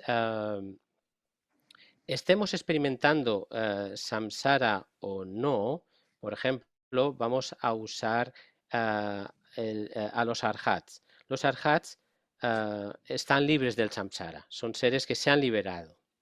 Y desde la perspectiva mahayana no lo citamos directamente, pero ellos sí que hablan en este linaje de Hinayana del nirvana con residuo y del nirvana sin residuo. Entonces, el nirvana con residuo sería aquel ser, arhat, que se ha liberado del samsara, pero aún así mantiene su cuerpo, porque hasta que no fallece, su cuerpo no se desintegra, y se habla de eso, del nirvana con residuo, y en ese momento que el cuerpo acaba, hasta ese punto no se hace una absorción en la conciencia. De alguna manera la base está contaminada. Nosotros también podemos, por tanto, lograr ese nirvana sin residuo. Perdón, a ver. Sí, sí, ya. Entonces, nosotros también podemos lograr este nirvana sin residuos si eliminamos estas tendencias kármicas completamente. Por tanto, aun teniendo estar... vamos a ver. Lo podemos hacer así. Y además, desde la perspectiva mahayana, podemos eliminar cuando llega el momento de la muerte, al haber cesado estos agregados, podemos utilizar ese momento donde podemos obtener el Dharmakaya o el cuerpo de arcoíris o el cuerpo de sabiduría o aunque no mencionemos ningún tipo de nombre, lo que hemos es eliminado cualquier tipo de contaminación y eso sería obtener estado sin residuo, nirvana sin residuo. Entonces Geshe ha preguntado, ¿tiene sentido? Entonces tú has contestado, ¿no? Si, entonces no es que estén en contradicción, sino que pueden coemerger. Entonces Geshe ha contestado, sí. No hay contradicción a ese nivel si logras la cesación. Y debemos entender cesación no como algo físico, no tiene nada que ver con lo físico. Cesación es una perspectiva mental. Por ejemplo, Geshe sigue mencionando, ahora este mundo para nosotros, ¿no? Este mundo samsárico, es problemático, pero para los budas es una tierra pura. No es el lugar lo que lo define, no es el lugar. Entonces, también antes he puesto el ejemplo, dice Geshe del Buda en forma humana, nuestros gurús, ¿no? Entonces, para ellos la experiencia también es distinta, o tenemos otras formas más especiales, como el Sangpo Akaya, que es el aspecto de los Budas en tierras de Bodhisattvas y demás, o otro aspecto es el del Buda libre de cualquier componente tangible, que es el Dharmakaya. Por tanto, lo que se conoce como el cuerpo de sabiduría. Por eso no tiene que ver con el lado físico o del lado del objeto, es la cualidad, es una cualidad mental. You see, another proof that everything is just a perspective. Then the ball of liquid and the three beings simultaneously witnessing it or having it, like the Buddha, Preta, and human. Just a cup of water simultaneously perceived or drink by Buddha, Preta, ghost, and human. For human, there's no nectar, there's no blood and pus, it's only water. You taste water, you are really drinking water, and you experience the taste of water. For Buddha, no water, drinking nectar, taste of nectar, experience nectar. For Preta, no water, no nectar, blood and pus, drinking blood and pus, taste blood and pus, experience blood and pus. In just same liquid, but totally three different things exist simultaneously. How possible? Objectively, same. But because of the subject, the mind, the most purified one, enjoy nectar. Okay, like us, drink water. Preta, poor boy, have to drink blood and pus. Otro ejemplo útil, ¿no? Es el de tomemos la taza con líquido, perdón. Entonces, o un bol con líquido. Estos tres diferentes tipos de seres, el Buda, el Preta, el ser humano. Entonces, si tomamos el líquido que hay ahí, para nosotros como seres humanos, lo experimentaremos como agua, no lo experimentamos ni como sangre, ni como pus, ni como néctar, ¿no? Primero que se le ha dicho, los budas lo experimentan como néctar, los seres humanos como agua y los pretas como sangre o pus. Entonces, y nuestra experiencia es cuando lo bebemos ese líquido es saboreamos agua, bebemos agua y la experiencia es de agua. Para los budas no es agua, ha dicho Geshe. La experiencia, lo que beben es néctar, el sabor es de néctar y experimentan néctar. Y para el preta no es agua ni es néctar, es sangre y pus. Y beben ese sangre y pus, el sabor es de sangre y pus y la experiencia es de sangre y pus. Es el mismo líquido.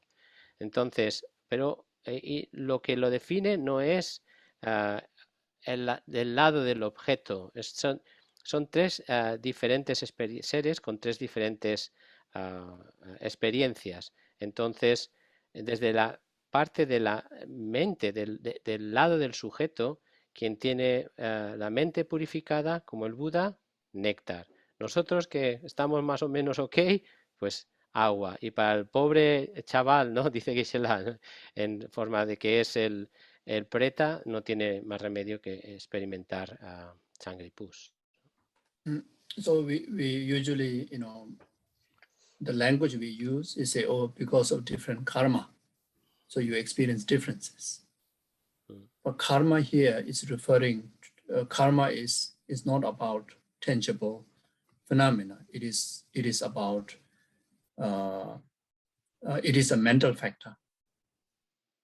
It is a mental factor.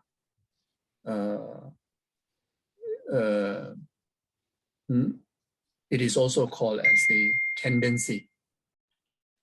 Tendency of delusion, grasping. That infuse within our continuum, So whenever so the heavier the tendency of delusion, more the negative experience. The lighter the tendency of delusion, which in another word we can say lighter the karma we have, then we experience better world. So lesser the grasping, we experience better world.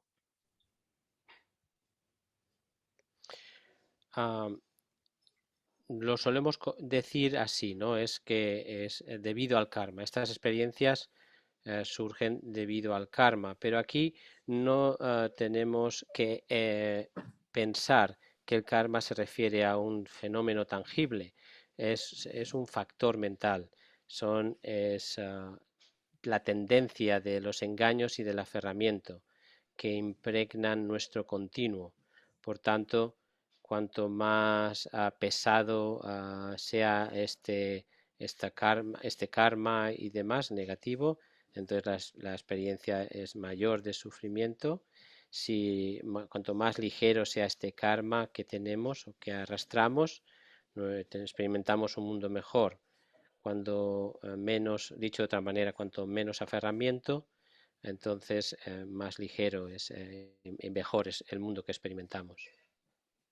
So from philosophical point of view, Chittamatra, which is one of very famous philosophy, say everything arises from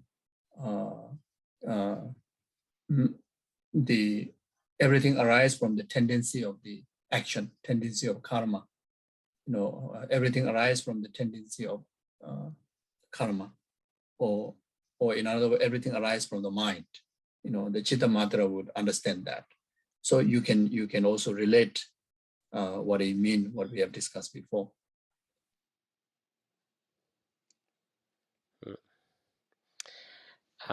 Desde el punto de vista filosófico, si usamos una de las escuelas de pensamiento, Chittamatra, que es muy famosa, entonces ellos definen que todo surge o defienden que todo surge de estas tendencias de la acción, ¿no? Que vienen de la acción, que acción aquí es karma.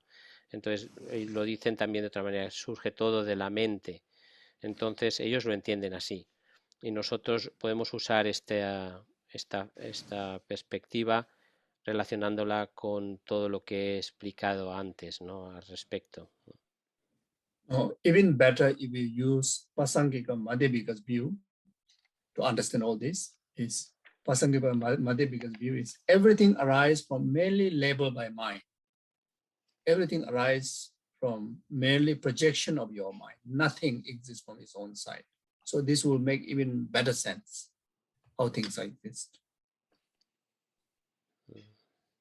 Pero incluso mejor que eso sería tratar de integrar la perspectiva de la escuela de pensamiento Madhyamika Prasángika y aplicar la perspectiva de que todo surge meramente imputado por la mente. Todo lo que existe es una proyección de la propia mente. Y entonces eso, con esto lo podemos aplicar a cualquiera de las cosas que existen. Thank you. Gracias. No sé si hay tiempo para otra pregunta más. Is there more time? There is another question. For me, no problem. Para mí no hay I problema. depend on you all. Depende de vosotros. Todos vosotros. Rafaela, you have okay? You okay? Last one, last one. Last one. La And última. I try to be short answer. Y dice que será para ti está bien, Rafa, trataré de ser responder de forma breve. Estupendo. Pues Yolanda, no sé si la quieres hacer de viva voz. Venga, adelante. Bueno, primero gracias por las enseñanzas y también gracias a Nagarjuna por organizar estas enseñanzas tan magníficas. Mi pregunta es si llegados a este punto con estas enseñanzas tiene sentido buscar ayuda terapéutica para soltar esos aferramientos que están grabados a nivel inconsciente, subconscientes, que nos generan sufrimiento, o si hay que dejar esas terapias de lado y aferrarse únicamente a las enseñanzas. So she's thanking for the teachings, Geshe, and also to Nagarjuna for organizing such a wonderful teachings. And then her question is, okay, after listening to these teachings, we have so many grasping and other tendencies that work at this unconscious level, etc. We should approach to therapy for that, or we should give up those therapies and focus on just applying these teachings in our lives to overcome them. Okay, so yeah, I think any therapy that really helps to release the grasping, then it's okay. Any therapy is fine. But from Buddha Dharma, from the Buddha Dharma is strict. From the Buddha Dharma perspective, more stricter point of view, then only Dharma wisdom, Dharma meditation only will help to release the grasping. Then even make it even more stricter, then only emptiness is the one that will help to release the grasping. The rest is little effect. Cualquier tipo de terapia que pueda hacer que nos desprendamos del aferramiento es buena. Si somos más estrictos desde el punto de vista del Buddha Dharma, realmente solo la sabiduría del Dharma puede hacer que nos liberemos de esos aferramientos más profundos. Y si todavía somos más estrictos, tan solo la sabiduría de la vacuidad puede llegar a que podamos deshacernos del aferramiento. Sin ella, otras cosas tendrán un efecto limitado. The word's grasping is an inherent grasping. Porque aquí cuando decimos... Most subtle one. Yeah. Porque cuando estamos citando aquí aferramiento, nos referimos al aferramiento a la existencia inherente, que es el aferramiento más sutil. Other usual therapy to calm ourselves, subdue our anger. There's some help, but to really get rid of the root, then eventually we still have to meditate on emptiness. Y cualquier tipo de terapia que pueda llegar a reducir, ¿no?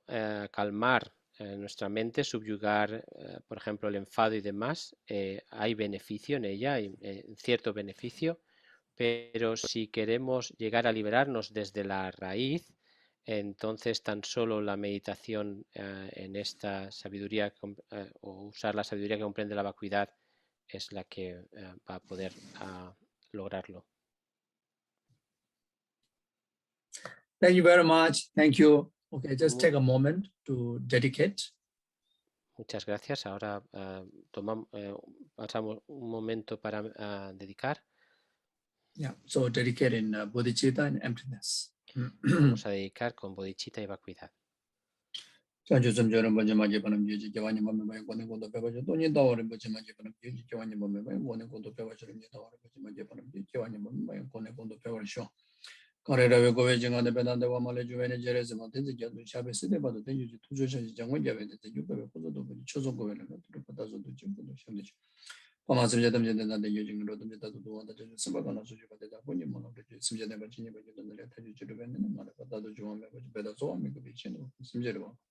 Sambo chechen to betashi chujabe bawaji da kemada kondo sambo de yandi chi da kuyi chu taru jawade tambe ko tu so jebe jawade de mo bana chu no da ji jebe jawade sambo cheche rabdo mo wara. Thank you very much. See you. Take care. Muchas gracias, Geshe. Thank you. Muchas gracias. Thank you, Geshe. Thank you all. Thank you. Thank you very much. Bye-bye. Thank you. Thank you very much. Hasta luego. Thank you. Thank you very much. Bye bye. Thank you, everybody. Take care. Bye. Bye.